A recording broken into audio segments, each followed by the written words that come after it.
നമ്മുടെ രക്ഷിതാവും കർത്താവുമായ യേശു ക്രിസ്തുവിൻ്റെ പരിശുദ്ധ നാമം വാഴ്ത്തപ്പെടുമാറാകട്ടെ. പിന്നെയും നമുക്ക് കർത്താവിൻ്റെ സന്നിധിയിലേക്ക് കടന്നു വരുവാൻ അവിടുന്ന് ഒരവസരം കൂടെ തന്നു. അതോർത്ത് ഞാൻ ദൈവത്തെ മഹത്വപ്പെടുത്തുകയാണ്.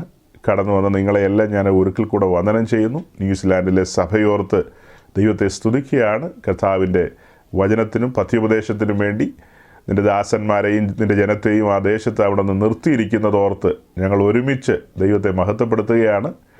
കഴിഞ്ഞ കുറേ ആഴ്ചകളായി നാം ചിന്തിച്ചുകൊണ്ടിരുന്നത് സമാഗമന കൂടാരവുമായി ബന്ധപ്പെട്ട ചില സബ്ജക്റ്റുകളാണ്. സമാഗമന കൂടാരവുമായി ബന്ധപ്പെട്ട കാര്യങ്ങളെന്ന് പറയുമ്പോൾ പൊതുവെ ആളുകൾ അതൊരു പഴയ നിയമത്തിലെ സബ്ജക്റ്റല്ലേ, എത്രയോ ആയിരക്കണക്കിന് വർഷങ്ങൾക്ക് മുമ്പ് കഴിഞ്ഞു പോയൊരു പഴംപുരാണമല്ലേ എന്നൊക്കെ ചിന്തിക്കും. അതിൻ്റെ മറുപടികൾ എന്നോണം ഈ വിഷയം നമ്മൾ ധ്യാനിച്ചു തുടങ്ങിയ ആദ്യത്തെ സെഷനുകളിൽ നമ്മൾ അതിനെക്കുറിച്ച് വിശദീകരിച്ചിട്ടുണ്ട്. അതായത് ഏത് മനുഷ്യനെയും ക്രിസ്തുവിൽ തികഞ്ഞവനാക്കുവാൻ, ഉപദേശത്തിൻ്റെ പൂർണ്ണതയിലേക്ക് വരുവാൻ, നാം ക്രിസ്തു എന്ന തലയോളം വളരേണ്ടതിന്, അതായത് ആ സെയിം ഇമേജിലേക്ക് വരേണ്ടതിന് ഈ പറയപ്പെട്ട കാര്യങ്ങളൊക്കെ, അതായത് മുന്നെഴുതിയിരിക്കുന്നതൊക്കെയും നമ്മുടെ ഉപദേശത്തിനായിട്ടും നമ്മുടെ ആശ്വാസത്തിനായിട്ടും ഗുണീകരണത്തിനായിട്ടും എന്നൊക്കെയാണ് റോമാലേഖനത്തിൽ പൗലോസ് ശ്ലീഹ പറഞ്ഞിരിക്കുന്നത്. അതേ കാര്യങ്ങൾ തന്നെയാണ് ഏറെക്കുറെ 2 തിമോഥെയോസിലേക്ക് വരുമ്പോഴും അതിൻ്റെ 3-ാം അധ്യായത്തിൻ്റെ ഒടുവിലേക്ക് വരുമ്പോൾ നമ്മൾ കാണുന്നത്. അപ്പോൾ ഇതെല്ലാം മുൻനിർത്തിക്കൊണ്ട് ഇതൊരു പഴംപുരാണമല്ല. ദൈവസഭ എന്നൊരു വിഷയം നമ്മൾ പഠിക്കുമ്പോൾ, അതിൽ ക്രിസ്തുവിനെ കണ്ടെത്താൻ ശ്രമിക്കുമ്പോൾ ഈ വിഷയത്തിലേക്ക് നമ്മൾ ഇറങ്ങിപ്പോയി അതിൻ്റെ ആഴങ്ങൾ തേടും. അങ്ങനെയായിരുന്നു നമ്മുടെ പൂർവന്മാരൊക്കെ ദൈവസഭയെ ഉറപ്പിച്ചു നിർത്തിയിരുന്നത്. അതായത് ദൈവസഭ എന്ന് പറയുമ്പോൾ സഭയ്ക്ക് ഒത്തിരി ഉപമാനങ്ങളുണ്ട്.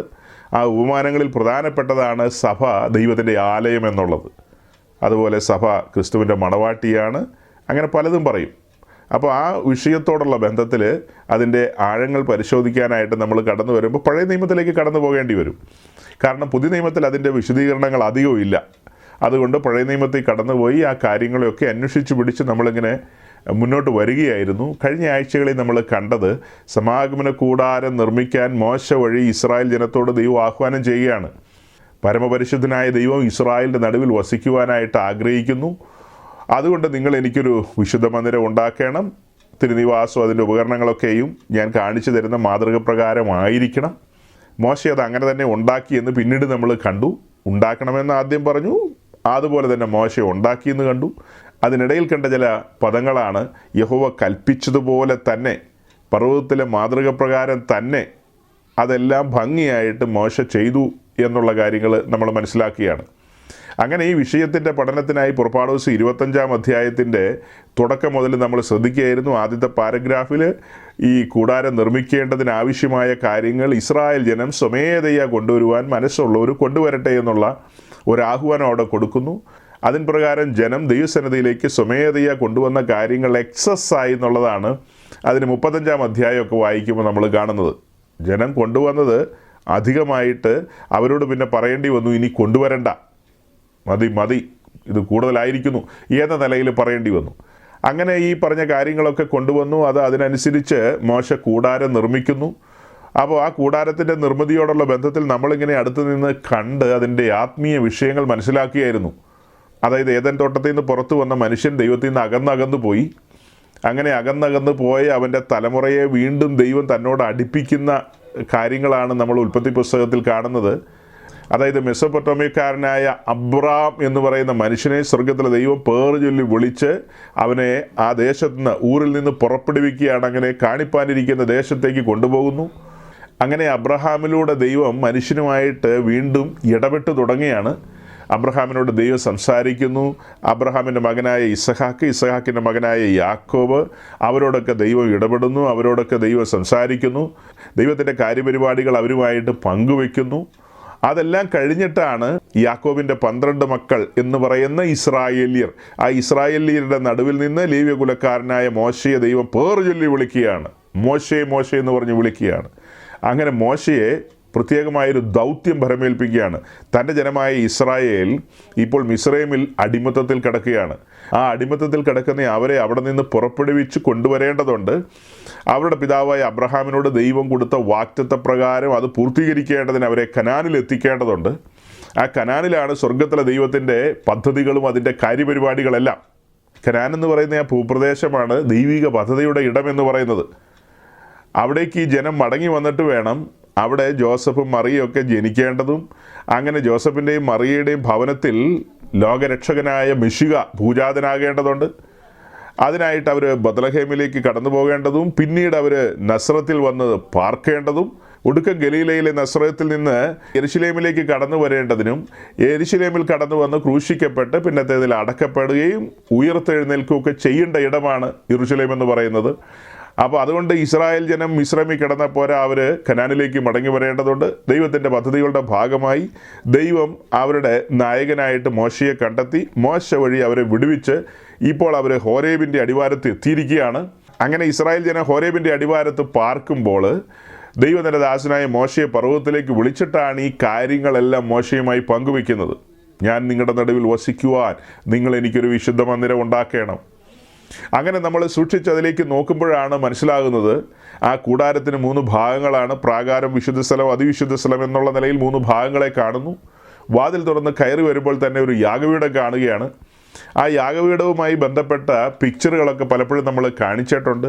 വെളിയിൽ പാപിയായൊരു മനുഷ്യൻ മുഴങ്കാലിൽ നിൽക്കുന്നു. അതിൻ്റെ അതിപരിശുദ്ധ സ്ഥലത്ത് തേജോമയനായ ദൈവം തൻ്റെ മഹത്വത്തിൽ വസിക്കുന്നു. നടുക്ക് ഒരു യാഗപീഠം അഥവാ നടുക്കൊരു മധ്യസ്ഥൻ. അതിനെ സംബന്ധിച്ചുള്ള വാക്യമാണ് 1 തിമോഥെയോസ് 2-ാം അധ്യായത്തിൻ്റെ 5-ാം വാക്യത്തിലേക്കൊക്കെ വരുമ്പോൾ നമ്മൾ കണ്ടത്. അതായത് ദൈവം ഒരുവനല്ലോ, ദൈവത്തിനും മനുഷ്യർക്കും മധ്യസ്ഥനും ഒരുവൻ, അത് മനുഷ്യനായ ക്രിസ്തുയേശു തന്നെ. അപ്പോൾ പാപിയായ മനുഷ്യനെ പരിശുദ്ധനായ ദൈവത്തോട് നിരപ്പിക്കുവാൻ വേണ്ടി സ്വർഗമൊരുക്കിയ പദ്ധതിയാണ് ഈ പറയപ്പെട്ട പദ്ധതി. ഇങ്ങനൊരു കൂടാരം നിർമ്മിക്കുന്ന കാര്യം ഇസ്രായേലിലെ പ്രമാണിമാർ വന്ന് മോശയോട് പറഞ്ഞതല്ല. അത് സ്വർഗത്തിലെ ദൈവം തൻ്റെ ദാസനായ മോശയെ ഉയരത്തിലേക്ക് കൂട്ടിക്കൊണ്ടുവന്ന് ഉയരത്തിലെ ആലോചന പങ്കുവെച്ച് കൊടുത്തതാണ്. അതിൻ പ്രകാരമാണ് മോശ ഈ കൂടാരത്തിൻ്റെ നിർമ്മിതിയിലേക്ക് പ്രവേശിച്ചതെന്ന് നമ്മൾ കണ്ടു. അതുമായി ബന്ധപ്പെട്ട് അതിൻ്റെ ഒരു ചുരുക്കെഴുത്ത് നമ്മൾ കണ്ടത് എന്താ? ഭാവിയായ മനുഷ്യനെ ദൈവത്തോട് അടുപ്പിക്കുവാൻ വേണ്ടി ദൈവം മുൻകൈയെടുത്താണ് ഈ കൂടാരം ചമച്ചത്. പാപിയായ മനുഷ്യനെ ദൈവത്തോട് അടുപ്പിക്കാൻ വേണ്ടി ദൈവം മുൻകൈയെടുത്താണ് ഈ കൂടാരം ചമച്ചത്. അതിൻ്റെ ആഴങ്ങൾ പഠിച്ചു വന്നപ്പോഴാണ് നമ്മൾ മനസ്സിലാക്കുന്നത്, നാം വസിക്കുന്ന ഈ തലമുറയിൽ പാപിയായ മനുഷ്യനെ പരിശുദ്ധനായ ദൈവത്തോട് അടുപ്പിക്കുവാൻ വേണ്ടി ദൈവം തന്നെ മുൻകൈയെടുത്ത് സ്ഥാപിച്ചതാണ് തൻ്റെ സഭയെന്ന് പറയുന്നത്. ആ സഭ മുഖാന്തരം പാപിയായ മനുഷ്യന് ദൈവത്തോട് അടുക്കാൻ കഴിയും. സഭയിൽ ക്രൂശിക്കപ്പെട്ടവനായി ക്രിസ്തുവുണ്ട്, അഥവാ സഭയിൽ ക്രൂശുണ്ട്, അല്ലെങ്കിൽ ബലിപീഠമുണ്ട്. ആ ബലിപീഠം വഴി പാപിയായ മനുഷ്യനെ ദൈവത്തോട് എന്ത് ചെയ്യുന്നു? അടുപ്പിക്കുന്നു. നീതിമാനായ ക്രിസ്തു നീതികെട്ടവർക്ക് വേണ്ടി ഒരിക്കൽ കഷ്ടം സഹിച്ച് അവരെ ദൈവത്തോട് അടുപ്പിക്കുന്ന ഒരു കാര്യം 1 പത്രോസ് 3:18 നമ്മൾ കഴിഞ്ഞ ദിവസങ്ങളിൽ വായിച്ചു. ചുരുക്കി പറയുകയാണ്. അപ്പോൾ സമാഗമന കൂടാരം എന്ന വിഷയം നമ്മൾ പഠിച്ചു വരുമ്പോൾ പാപിയായ മനുഷ്യൻ പരിശുദ്ധനായ ദൈവവുമായി മുഖാമുഖം വരുന്ന ഒരു സബ്ജക്റ്റാണത്. ഗൗരവമായൊരു സബ്ജക്റ്റാണ്. അങ്ങനെ ഈ കാര്യങ്ങളെല്ലാം നമ്മൾ പറഞ്ഞ് മുൻപോട്ട് വന്നത് 25-ാം അധ്യായത്തിൻ്റെ അടുത്ത പാരഗ്രാഫിലേക്ക് നമ്മൾ വന്നു. അതായത് അതിൻ്റെ 10-ാം വാക്യത്തിലേക്ക് വന്നു. 10-ാം വാക്യത്തിലേക്ക് നോക്കുമ്പോൾ നമ്മൾ കാണുന്നത് ഇങ്ങനെയാണ്: ഖദിരമരം കൊണ്ടൊരു പെട്ടകം ഉണ്ടാക്കണം. അതിന് 2.5 മുഴം നീളവും 1.5 മുഴം വീതിയും 1.5 മുഴം ഉയരവും വേണം. ഈ 10-ാം വാക്യം മുതൽ നമ്മൾ കാണുന്നത് പെട്ടകത്തിൻ്റെ നിർമ്മിതിയെക്കുറിച്ചാണ്. ഇതെല്ലാം കഴിഞ്ഞ ആഴ്ച പറഞ്ഞതാണ്, ഓടിച്ചു പറയുകയാണ്. അതായത് സമാഗമന കൂടാരത്തിൻ്റെ നിർമ്മിതിയിലേക്ക് നമ്മൾ നോക്കുമ്പോൾ ആദ്യം കാണുന്നത് പെട്ടകം ഉണ്ടാക്കുന്ന വിഷയമാണ്. ആദ്യത്തെ പാരഗ്രാഫിൽ പെട്ടകം ഉണ്ടാക്കുന്ന കാര്യമാണ്. ഖദിരമരം കൊണ്ടായിരിക്കണം പെട്ടകം ഉണ്ടാക്കേണ്ടത് എന്നുള്ള നിഷ്കർഷയാണ് അവിടെ ദൈവം വയ്ക്കുന്നത്. അതായത് നിങ്ങളെ സംബന്ധിച്ച് ആഞ്ഞിലിയോ ഈട്ടിയോ തേക്കോ എന്തെങ്കിലുമൊക്കെ കിട്ടുമായിരിക്കും. അതൊന്നും എൻ്റെ നിവാസത്തിൻ്റെ പണിയിലേക്ക് കൊണ്ടുവരണ്ട. പകരം എൻ്റെ ആലോചന ഞാൻ നിങ്ങൾക്ക് തരികയാണ്, അതിൻ പ്രകാരം ഉണ്ടാക്കിയാൽ മതി. അപ്പോൾ ഖദിരമരം കൊണ്ട് തന്നെയാണ് പെട്ടകം ഉണ്ടാക്കേണ്ടത്. അതിൻ്റെ നീളവും വീതിയും ഉയരവും ഒക്കെ ഇവിടെ കൃത്യമായി പറഞ്ഞിട്ടുണ്ട്. നമ്മൾ കഴിഞ്ഞ ദിവസം ഈ വിഷയത്തെക്കുറിച്ച് ചിന്തിച്ചപ്പോൾ കണ്ടത്, കൂടാരത്തിലേക്ക് നോക്കുന്ന ഒരു വ്യക്തി ആദ്യമായി കാണുന്നത് യാഗപീഠമായിരിക്കും. അതിൻ്റെ ഏറ്റവും അകത്ത് അതിവിശുദ്ധ സ്ഥലത്താണ് പെട്ടകം ഇരിക്കുന്നത്. പക്ഷേ ദൈവത്തിൻ്റെ ദൃഷ്ടിയിൽ നോക്കുമ്പോൾ ആദ്യം കാണുന്നത് പെട്ടകമാണെന്ന് നമ്മൾ പറഞ്ഞു. അതുകൊണ്ടാണ് ഇവിടെ പറഞ്ഞത് ആദ്യം പെട്ടകമാണ് ഉണ്ടാക്കേണ്ടത്, അല്ലേ? ഈ പുറപ്പാട് ദിവസം 25-ാം അധ്യായത്തിലേക്ക് വരുമ്പോൾ നമ്മൾ കാണുന്നത് ആദ്യം പെട്ടകമാണ് ഉണ്ടാക്കേണ്ടത്. പെട്ടകം വളരെ സീരിയസ് ആയ ഒരു സബ്ജക്റ്റാണ്, അതീവ സീരിയസ് ആയ സബ്ജക്റ്റാണ്. കഴിഞ്ഞതിൻ്റെ മുൻപിലത്തെ ആഴ്ച മറ്റോ നമ്മൾ കണ്ടതെന്ന് തോന്നുന്നു. പെട്ടകം ഉണ്ടാക്കുന്നത് ബെസലേലാണെന്നുള്ളൊരു സൂചനയാണ് പുറപ്പാട് ദിവസം 37 അധ്യായത്തിൽ നമുക്ക് കിട്ടിയത്. എന്നാൽ ആവർത്തന പുസ്തകം 10 അധ്യായത്തിലേക്ക് വരുമ്പോൾ സൈന്യങ്ങളുടെ ദൈവമായ യഹോവ മോശയോട് പറയാണ്, നിന്റെ കൈ കൊണ്ട് പെട്ടകം തീർക്കണമെന്ന്. അതിൻ്റെ താഴെയുള്ള വാക്യത്തിലേക്ക് വരുമ്പോൾ 5-ാം വാക്യത്തിലേക്ക് വരുമ്പോൾ മോശ പറയാണ്, ഞാൻ എൻ്റെ കൈ കൊണ്ട് തീർത്ത പെട്ടകം എന്നുള്ളത്. എന്നാലും 37 അധ്യായത്തിൽ ബസലേലാണ് പെട്ടകം തീർത്തതെന്ന് നമ്മൾ കാണുന്നുണ്ട്. എന്നാൽ അതിൻ്റെ ഒരു ആകത്തുക നമ്മൾ എടുത്തു കഴിഞ്ഞാൽ പെട്ടകത്തിൻ്റെ നിർമ്മിതിയിൽ മോശയുടെ കരമാണ് ചലിച്ചത്. ബസലേൽ സഹായിയായിട്ട് കൂടെ കാണുമായിരിക്കാം, പക്ഷേ മോശ അതിൻ്റെ പണിയിൽ വളരെ ശുഷ്കാന്തി പുലർത്തിയിരുന്നു. കാരണം ഇത് അതീവ സീരിയസ് ആയൊരു കാര്യമാണ്. സൈന്യങ്ങളുടെ ദൈവമായ യഹോവയുടെ സാന്നിധ്യമുള്ള പെട്ടകം. അപ്പോൾ ഒരു മനുഷ്യൻ അവൻ്റെ നഗ്നനേത്രം കൊണ്ട് നോക്കുമ്പോൾ അവൻ ആദ്യം കാണുന്ന യാഗപീഠമായിരിക്കും. അവൻ്റെ കണ്ണുകൊണ്ട് നോക്കുമ്പോൾ ഏറ്റവും അവസാനമായിരിക്കും പെട്ടകം ഇരിക്കുന്നത്. ദൈവത്തിൻ്റെ ദൃഷ്ടിയിൽ നേരെ തിരിച്ചാണെന്ന് നമ്മൾ പറഞ്ഞു. എന്നാൽ അതിനോടനുബന്ധിച്ച് യെരുശലേം ദൈവാലയത്തെയും നമ്മൾ കണ്ടു. യെരുശലേം ദൈവാലയത്തിൻ്റെ നിർമ്മിതിയിൽ ആദ്യം നമ്മൾ കാണുന്നത് കല്ലുകളുടെ പണിയാണ്. കല്ലുകളെ വെട്ടുകുഴിയിൽ വെച്ച് വെട്ടിയെടുത്ത് അതിൻ്റെ കുറവ് തീർക്കുന്ന കാഴ്ചയാണ് നമ്മൾ കാണുന്നത്. പിന്നീട് അനുബന്ധമായി ഓരോരോ കാര്യങ്ങൾ ഇങ്ങനെ പണിത് മുൻപോട്ട് വരുന്നു. അതിൻ്റെ എല്ലാം പണി പൂർത്തീകരിച്ചതിന് ശേഷമാണ് സമാഗമന കൂടാരത്തിൻ്റെ അകത്തിരുന്ന പെട്ടകം ശലോമോൻ പണിത ആലയത്തിൻ്റെ അന്തർമന്ദിരത്തിലേക്ക് വരുന്ന കാഴ്ചയാണ് ഒടുവിൽ നമ്മൾ കണ്ടത്. മോശയോട് പെട്ടകം ഉണ്ടാക്കാൻ പറഞ്ഞു, എന്നാൽ ശലോമോനോട് പെട്ടകം ഉണ്ടാക്കാൻ പറഞ്ഞില്ല. അതിൻ്റെ കാരണം എന്താണെന്നൊന്നും അവിടെ എഴുതിയിട്ടില്ലെങ്കിൽ പോലും നമ്മൾ മനസ്സിലാക്കുന്ന ചില കാര്യങ്ങളുണ്ട്. അത് തുടർന്ന് പറഞ്ഞു വരുമ്പോൾ അതൊക്കെ വെളിപ്പെട്ട് വരുമെന്നുള്ളതാണ് ഞാൻ മനസ്സിലാക്കുന്നത്. 2-3 വർഷം മുമ്പ് നമ്മൾ ടാബർനാക്കിൾ സ്റ്റഡിയിലേക്ക് ആദ്യം വന്ന സമയത്ത് ഈ കാര്യങ്ങൾ നമ്മൾ ചെറുതായിട്ടന്ന് സൂചിപ്പിച്ചിരുന്നു. അതായത് ശീലോവിൽ വെച്ച് പെട്ടകം പിടിക്കപ്പെടുന്നതും, അങ്ങനെ പെട്ടകം ഫെലിസ്ത്യർ കൊണ്ടുപോകുന്നതും, പിന്നീട് അവിടെ നിന്ന് കുന്നിൻ മുകളിലുള്ള അമീനാദാവിൻ്റെ വീട്ടിലേക്ക് വരുന്നതും, അവിടെ നിന്ന് ഓബേദേദോമിൻ്റെ വീട്ടിലേക്ക് വരുന്നതും, അവിടെ നിന്ന് ദാവീദ് പെട്ടകത്തെ ജെറുസലേമിലേക്ക് കൊണ്ടുവരുന്നതും, ഒരു താൽക്കാലിക ടെൻറ്റിൽ പെട്ടകമായിരുന്നതും, അങ്ങനെ ദാവീദിൻ്റെ കാലം അവസാനിച്ച് കഴിഞ്ഞപ്പോൾ തൻ്റെ മകനായ ശലോമോൻ യെരുശലേമിലെ മഹത്തായ ദൈവാലയം നിർമ്മിക്കുന്നതും ആ ദൈവാലയത്തിൻ്റെ അന്തർമന്ദിരത്തിലേക്ക് ഈ പെട്ടകം കൊണ്ടുവരുന്നതും ഒക്കെ ആയ കാഴ്ച നമ്മുടെ മുമ്പിലുണ്ട്. അപ്പോൾ ആ പറയപ്പെട്ട കാലങ്ങളിൽ ശീലോവിൽ വെച്ച് പെട്ടകം പിടിക്കപ്പെട്ടതും ഇസ്രായേൽ ചിതറിപ്പോയതും ഒക്കെ നമ്മൾ കണ്ടിട്ടുണ്ട്. പിന്നീട് കൂടാരം നമ്മൾ കാണുന്നത് നോബിൽ കണ്ടിട്ടുണ്ട്, ഗിബയിൽ കണ്ടിട്ടുണ്ട്.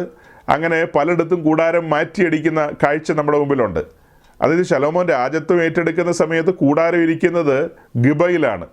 ആ ഗിബയിലേക്ക് രാജാവും പരിവാരങ്ങളും കടന്നു വന്ന് അവിടെ യാഗമൊക്കെ നടത്തുന്നുണ്ട്. പക്ഷെ പെട്ടകം ഒരു ദിക്കിലും കൂടാരം വേറൊരു ദിക്കിലുമാണ് അന്നേരം ഇരിക്കുന്നത്. അപ്പോൾ അതിൻ്റെ പ്രസക്തി മനസ്സിലാക്കാൻ വേണ്ടിയിട്ടാണ് ശുശ്രൂഷകൾ ആരംഭിക്കുന്നത് യാഗപീഠത്തിൽ നിന്നാണെങ്കിലും അവസാനിക്കുന്നത് പെട്ടകത്തിൽ ചെന്നാണ്, അല്ലേ? ഇസ്രായേലിൻ്റെ പുരോഹിതന്മാർ ദൈനംദിനമുള്ള ശുശ്രൂഷകൾ ആരംഭിക്കുന്നത് യാഗപീഠത്തിൽ നിന്നാണ്. അത് പര്യവസാനിക്കുന്നത് വിശുദ്ധ സ്ഥലത്തുള്ള തിരശ്ശീലയ്ക്ക് ചുവട്ടിൽ രക്തം തളിച്ചുകൊണ്ടാണ് അത് അവസാനിക്കുന്നത്. ഇസ്രായേലിൻ്റെ മഹാപുരോഹിതൻ ശുശ്രൂഷ ആരംഭിക്കുന്നത് യാഗപീഠത്തിൽ നിന്നാണെങ്കിലും അത് അവസാനിക്കുന്നത് അതിപരിശുദ്ധ സ്ഥലത്തുള്ള പെട്ടകത്തിന്മേൽ രക്തം തളിച്ചുകൊണ്ടാണെന്നുള്ളത് നമ്മൾ കണ്ടിട്ടുണ്ട്. അതാണ് അതിൻ്റെ ഒരു പ്രത്യേകത. അപ്പം കതിരമരം കൊണ്ടുള്ളൊരു പെട്ടകം ഉണ്ടാക്കണം. അതിൻ്റെ വിശദീകരണങ്ങളിലേക്ക് നമ്മൾ കടക്കുന്നതിന് മുമ്പ് കഴിഞ്ഞ ദിവസം സൂചിപ്പിച്ചതാണ്, യാഗപീഠത്തിന് പ്രാധാന്യമില്ലേ എന്നുള്ളൊരു ചോദ്യം. നിശ്ചയമായും യാഗപീഠത്തിന് പ്രാധാന്യമുണ്ട്. ഇവിടെ ആദ്യം പെട്ടകം ഉണ്ടാക്കാൻ പറഞ്ഞതിൻ്റെ കാരണം നമ്മൾ കണ്ടു. അതായത് ഹൃദയമാണ് ആദ്യം ഒരുക്കപ്പെടേണ്ടത്. ഹൃദയം ഒരുക്കപ്പെട്ടതിന് ശേഷം അവിടെയാണ് പെട്ടകം കടന്നു വരുന്നത്. ഈ പെട്ടകം വലിയവനായ ദൈവത്തെയാണ് റെപ്രസെൻ്റ് ചെയ്യുന്നത്. ഈ പെട്ടകം യേശുക്രിസ്തുവിനെയാണ് പ്രതിദാനം ചെയ്യുന്നത്, ബലത്തിൻ പെട്ടകം. അപ്പം ആദ്യം നിലം ഒരുങ്ങണം. നിലം ഒരുങ്ങിക്കഴിയുമ്പോഴാണ് അവിടെ വിത്ത് വരുന്നതെന്ന് നമ്മൾ കണ്ടു. അതുപോലെ തന്നെ സംഖ്യാപുസ്തകം 10-ാം അധ്യായത്തിലേക്ക് വരുമ്പോൾ അവിടെ ഇസ്രായേലിൻ്റെ ക്യാമ്പ് മൂവ് ചെയ്യുന്നതിനെ കുറിച്ചൊക്കെ ഉണ്ട്. ആദ്യം യഹൂദ മൂവ് ചെയ്യുന്നു.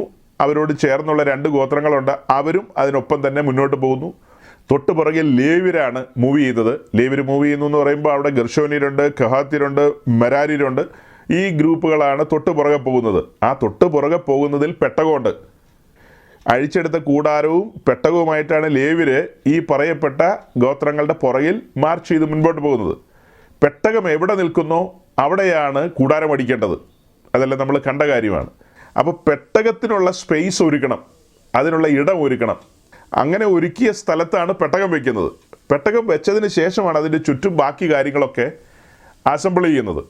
ഈ അഴിച്ചെടുത്ത് കൊണ്ടുവന്നിരിക്കുന്ന കാര്യങ്ങളെല്ലാം ചുറ്റോട് ചുറ്റും പിന്നീട് പെട്ടെന്ന് അതിദ്രുതഗതിയിൽ അത് അസംബിൾ ചെയ്യുകയാണ്. കൂടാരം നിവർത്തുക എന്ന് മലയാളത്തിൽ പറയും. കൂടാരം നിവർത്തുക. കൂടാരം നിവർത്തുന്നതിന് മുമ്പ് ആദ്യം എന്താ കൊണ്ടുവന്ന് വെക്കുന്നത്? പെട്ടകമാണ്. അപ്പോൾ പെട്ടകം കൊണ്ടുവന്ന് വെക്കണമെങ്കിൽ അതിനുള്ള സ്ഥലം ഒരുങ്ങണം. അത് തന്നെയാണ് നമ്മൾ ഇവിടെയും പറഞ്ഞത്. പാപിയായ മനുഷ്യൻ്റെ ഹൃദയം ഒരുക്കപ്പെട്ട് കഴിഞ്ഞാൽ ആ ഒരുക്കപ്പെട്ട ഇടത്തേക്ക് പെട്ടകം വരും. അങ്ങനെ പെട്ടകം വരിക എന്ന് പറഞ്ഞാൽ അവൻ്റെ ഉള്ളിലേക്ക് ദൈവസാന്നിധ്യം വരിക എന്നുള്ളതാണ്. അവൻ ദൈവിക കാര്യപരിപാടിയിലേക്ക് പ്രവേശിക്കുകയാണ്. ദൈവരാജ്യ പ്രവേശനത്തിലേക്ക്, അല്ലെങ്കിൽ ദൈവികമായ ഒരു അനുഭവത്തിലേക്ക് അവൻ പ്രവേശിക്കുകയാണ്. വീണ്ടും ജനനാനുഭവത്തിലേക്ക് പ്രവേശിക്കുകയാണ്. അങ്ങനെ പലതും പറയാനുണ്ടല്ലോ അതിനോടനുബന്ധിച്ച്. അപ്പോൾ അങ്ങനെ ഒരു വ്യക്തി വീണ്ടും ജനനാനുഭവത്തിലേക്കോ ദൈവരാജ്യ പ്രവേശനത്തിലേക്കോ കടന്നു വരണമെങ്കിൽ സുവിശേഷം പ്രസംഗിക്കണ്ടേ എന്നൊരു ചോദ്യമുണ്ട്. നിശ്ചയമായും സുവിശേഷം പ്രസംഗിക്കണം. സുവിശേഷം പ്രസംഗിക്കാതെ ഒരു വ്യക്തിക്ക് ഈ ഒരു നിലയിൽ ഒരുക്കപ്പെടുവാനായിട്ട് സാധ്യമല്ല. നമുക്ക് അറിയാവുന്നൊരു വാക്യം ഒന്നുകൂടെ ഒന്ന് വായിക്കാം. ലൂക്കോസിൻ്റെ സുവിശേഷം 10-ാം അധ്യായത്തിൻ്റെ 22-ാം വാക്യം. അപ്പം നമ്മൾ വായിച്ചത് ലൂക്കോസ് 10:22 എൻ്റെ പിതാവ് സകലവും എങ്കിൽ ഭരമേൽപ്പിച്ചിരിക്കുന്നു, പുത്രൻ ഇന്നവനെന്ന് പിതാവല്ലാതെ ആരും അറിയുന്നില്ല. ആ വാക്യമൊക്കെ വായിക്കുമ്പോൾ നമ്മൾ അത് പല ഭാഗങ്ങളായിട്ട് ഡിസെക്റ്റ് ചെയ്ത് മുറിച്ച് ശ്രദ്ധിക്കണം, മുറിച്ച് ധ്യാനിക്കണം. അതായത് പുത്രൻ ഇന്നവനെന്ന് പിതാവല്ലാതെ ആരും അറിയുന്നില്ല. നമ്മൾ യാഗപീഠത്തിലേക്ക് നോക്കുമ്പോൾ കാണുന്ന ആരെയാ? ക്രൂശിതനായ ക്രിസ്തുവിനെയാണ് അവിടെ കാണുന്നത്. ആ ക്രൂശിതനായ ക്രിസ്തുവിനെ നമുക്ക് അറിയണമെങ്കിൽ, ഗ്രഹിക്കണമെങ്കിൽ, മനസ്സിലാകണമെങ്കിൽ സ്വർഗത്തിലെ ദൈവം വിചാരിക്കണം. അതായത് പാപിയായ മനുഷ്യനെ പരിശുദ്ധനായ ദൈവം തൻ്റെ പുത്രൻ്റെ ക്രൂശിങ്കിലേക്ക് നമ്മെ ആകർഷിക്കുകയാണ്. അങ്ങനെ ആകർഷിച്ചുകൊണ്ട് ആ ക്രൂശിൻ്റെ ദർശനം നമുക്ക് നൽകുകയാണ്. എങ്ങനെയാണ് വായിച്ചത്? പുത്രൻ ഇന്നവനെന്ന് പിതാവല്ലാതെ ആരും അറിയുന്നില്ല, പിതാവ് ഇന്നവനെന്ന് പുത്രനും പുത്രൻ വെളിപ്പെടുത്തി കൊടുക്കുവാൻ ഇച്ഛിക്കുന്നവനും അല്ലാതെ ആരും അറിയുന്നില്ല. അപ്പോൾ പിതാവ് പാപികളായ മനുഷ്യരെ ക്രൂശിങ്കിലേക്ക് ആകർഷിച്ച് തൻ്റെ പുത്രനെ വെളിപ്പെടുത്തുകയാണ് അവിടെ. ആ വെളിപ്പെടുത്തുന്ന അനുഭവത്തെയാണ് നമ്മൾ സുവിശേഷ ഘോഷണം എന്ന് പറയുന്നത്, അല്ലേ? സുവിശേഷ ഘോഷണത്തിൽ എന്താണ് സംഭവിക്കുന്നത്? കടം മാറും, പിന്നെ അത് മാറും, ചുമ മാറും എന്നൊക്കെയാണോ സുവിശേഷ ഘോഷണത്തിൽ പറയുന്നത്? പിതാവ് തൻ്റെ പുത്രനെ എല്ലാ നിലകളിലും പാപികളായ മനുഷ്യരുടെ മുമ്പിൽ വെളിപ്പെടുത്താൻ ആഗ്രഹിക്കുന്ന ആ ഒരു സാഹചര്യമാണ് സുവിശേഷ ഘോഷണത്തിൽ ഉണ്ടാകേണ്ടത്. പിതാവ് ആഗ്രഹിക്കുകയാണ് തൻ്റെ പുത്രനെ മാലോകർക്ക് വെളിപ്പെടുത്തി കൊടുക്കണമെന്ന്. അതിനാണ് ചിലരെയൊക്കെ അവിടെ നിന്ന് അപ്പോയിൻ്റ് ചെയ്തിരിക്കുന്നത് സുവിശേഷം ഘോഷിക്കുവാൻ വേണ്ടി. പക്ഷേ അവർ ജനത്തിൻ്റെ പൾസ് മനസ്സിലാക്കിക്കൊണ്ട് കാലഘട്ടത്തിൻ്റെ രീതികൾക്കനുസരിച്ച്, ട്രെൻഡിനനുസരിച്ച് ഇളക്കപ്പെരുപ്പത്തിലും ഓട്ടത്തിലും ചാട്ടത്തിലും ആളുകളെ തെള്ളിയിട്ടും മറിച്ചിട്ടും അവരുടെ വൈകാരികമായ അവസ്ഥകളെയൊക്കെ ചൂഷണം ചെയ്തുകൊണ്ടും അവരെ ഒരു വിഭ്രമ ലോകത്തേക്ക് കൊണ്ടുപോകുന്നു. സംഭവിക്കേണ്ട കാര്യം സംഭവിക്കുന്നില്ല. ജനം ആ ക്രൂശിൻ്റെ ദർശനത്തിലേക്ക് വരുന്നില്ല.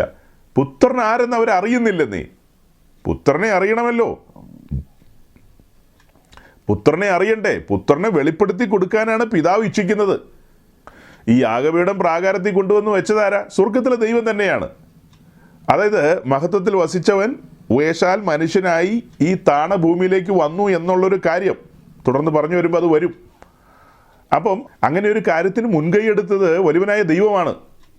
ദൈവം മുൻകൈയെടുത്ത് സ്ഥാപിച്ചതാണ് ഈ ബലിപീഠം അഥവാ കാൽവറിയിലെ ക്രൂശ്. അതുവഴി നമ്മൾ പ്രിയപുത്രനെ അടുത്തറിയണം. അതിനു വേണ്ടിയിട്ടാണ്. അപ്പോൾ പിതാവ് പുത്രനെ വെളിപ്പെടുത്തുകയാണ്. സുവിശേഷ ഘോഷണത്തിൽ അതെല്ലാമാണ് വരുന്നത്. അത് നമ്മൾ ഗ്രഹിക്കുന്നത് പരിശുദ്ധാത്മാവിലാണ്. പരിശുദ്ധാത്മാവിലല്ലാതെ ഒരാൾക്ക് യേശുവിനെ അവൻ്റെ സ്വന്തം രക്ഷിതാവായി ഒരിക്കലും കാണുവാനായിട്ട് കഴിയില്ല. അവൻ രക്ഷിതാവെന്നുള്ള നിലയിൽ, തൻ്റെ രക്ഷിതാവെന്നുള്ള നിലയിൽ കണ്ടെത്തണമെങ്കിൽ പരിശുദ്ധാത്മാവിൻ്റെ പ്രവർത്തനം അവൻ്റെ ജീവിതത്തിൽ സംഭവിക്കണം. പിതാവ് ആകർഷിക്കുന്നു, പരിശുദ്ധാത്മാവ് അവിടെ പരിവർത്തിക്കുന്നു, അവന് പാപബോധം കൊടുക്കുന്നു, അവൻ്റെ കണ്ണുകളെ തുറന്നു കൊടുക്കുന്നു. ക്രൂശിൻ്റെ ദർശനം അത് ഭയാനകമായൊരു ദർശനമാണ്. അപ്പോൾ തന്നെ വലിയ ആശ്വാസത്തിൻ്റെയും ഒരു ദർശനമാണത്, അല്ലേ? നമ്മൾ ഭയന്നു പോകുന്ന ഒരു കാഴ്ചയാണ്. ഉയരത്തിലെ കോപാഗ്നി വീണ് കിടക്കുന്ന ഒരു കാഴ്ചയാണ്. അപ്പോൾ തന്നെ ദൈവത്തിൻ്റെ പരിശുദ്ധാത്മാവ് മന്ത്രിക്കും. നിന്റെ മേൽ വീഴേണ്ട ദൈവത്തിൻ്റെ കോപാഗ്നി അഥവാ നിന്റെ മേൽ വരേണ്ട ശിക്ഷ, ആ കനത്ത ശിക്ഷ അവൻ ഏറ്റെടുത്തിരിക്കുന്നു. അവിടെയാണ് ആശ്വാസം വരുന്നത്. അതിൻ്റെ ആദ്യ സ്റ്റെപ്പിൽ ഞാൻ പറഞ്ഞ എന്താ? ഭയന്നു പോകും, മുട്ടുവിറച്ചു പോകും. അടുത്ത സ്റ്റെപ്പിലാണ് നമ്മൾ കാണുന്ന ആശ്വാസം. എല്ലാവരും ആ ആശ്വാസത്തിലേക്ക് വരുന്നില്ല കേട്ടോ. എല്ലാവരും ആ ആശ്വാസത്തിലേക്ക് വരുന്നില്ല.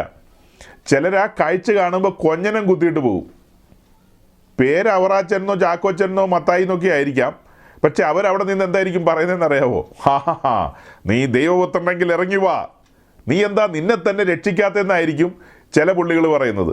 ഇപ്പം നിങ്ങൾ ചിന്തിക്കുകയായിരിക്കും, പാസ്റ്റർ ഇത് 2000 കൊല്ലം മുമ്പ് അവിടെ നിന്ന് പറഞ്ഞ ആൾക്കാരല്ലെന്ന്. അവിടെ നിന്ന് മാത്രമല്ലെന്നേ, ഇന്നും ആളുകൾ അത് അങ്ങനെ തന്നെ പറയുന്നുണ്ട്. ഇന്നും ആളുകൾ അങ്ങനെ തന്നെ പറയുന്നുണ്ട്. ഈ കഴിഞ്ഞ ദിവസം ഒരു പെന്തിക്കോസ്തുകാരൻ്റെ, ഒരു പാരമ്പര്യ പെന്തിക്കോസ്തുകാരൻ്റെ ഒരു മോള്, സോഷ്യൽ മീഡിയയിലൊക്കെ അവൾ വലിയ സജീവമാണ്, അവൾ ഇതുപോലെ പറയുന്നതായിട്ട് എൻ്റെ കണ്ണിൽപ്പെട്ടു. നമ്മുടെ യേശു അത്ര വലിയ പുള്ളിയാണെങ്കിൽ തന്നെത്താൻ എന്തുകൊണ്ട് രക്ഷിച്ചില്ലെന്ന്. അതെ, പെന്തിക്കോസ്തുകാരുടെ ഇടയിൽ നിന്ന് നിരീശ്വരവാദികളായ ആമ്പിള്ളേരും പെമ്പിള്ളേരും തലപൊക്കി വരുന്നു. അവരെന്ത് പുച്ഛസ്വരത്തിലാണ് പറയുന്നതെന്നറിയാവോ?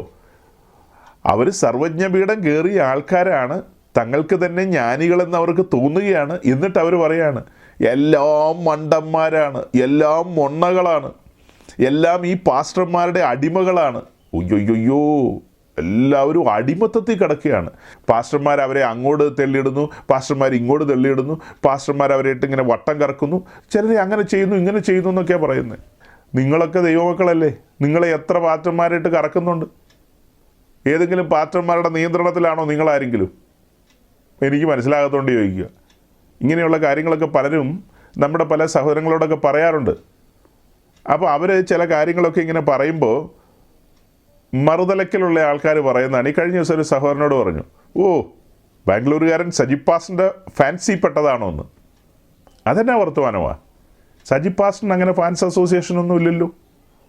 ഞാൻ ഇങ്ങനെയുള്ള സംവിധാനത്തിലൂടെയും അല്ലാതെ ഫിസിക്കലായിട്ടും പ്രസംഗിച്ചുകൊണ്ടിരിക്കുമ്പോൾ എൻ്റെ കേൾവിക്കാരായവരും എൻ്റെ പ്രിയപ്പെട്ടവരുമായ വിശ്വാസി സമൂഹം ആ സമയങ്ങളൊക്കെ അവർ വളരെ മര്യാദയോടുകൂടി വളരെ അച്ചടക്കത്തോടുകൂടി ഈ പറയുന്ന കാര്യങ്ങളൊക്കെ കേട്ടിരിക്കാറുണ്ട്.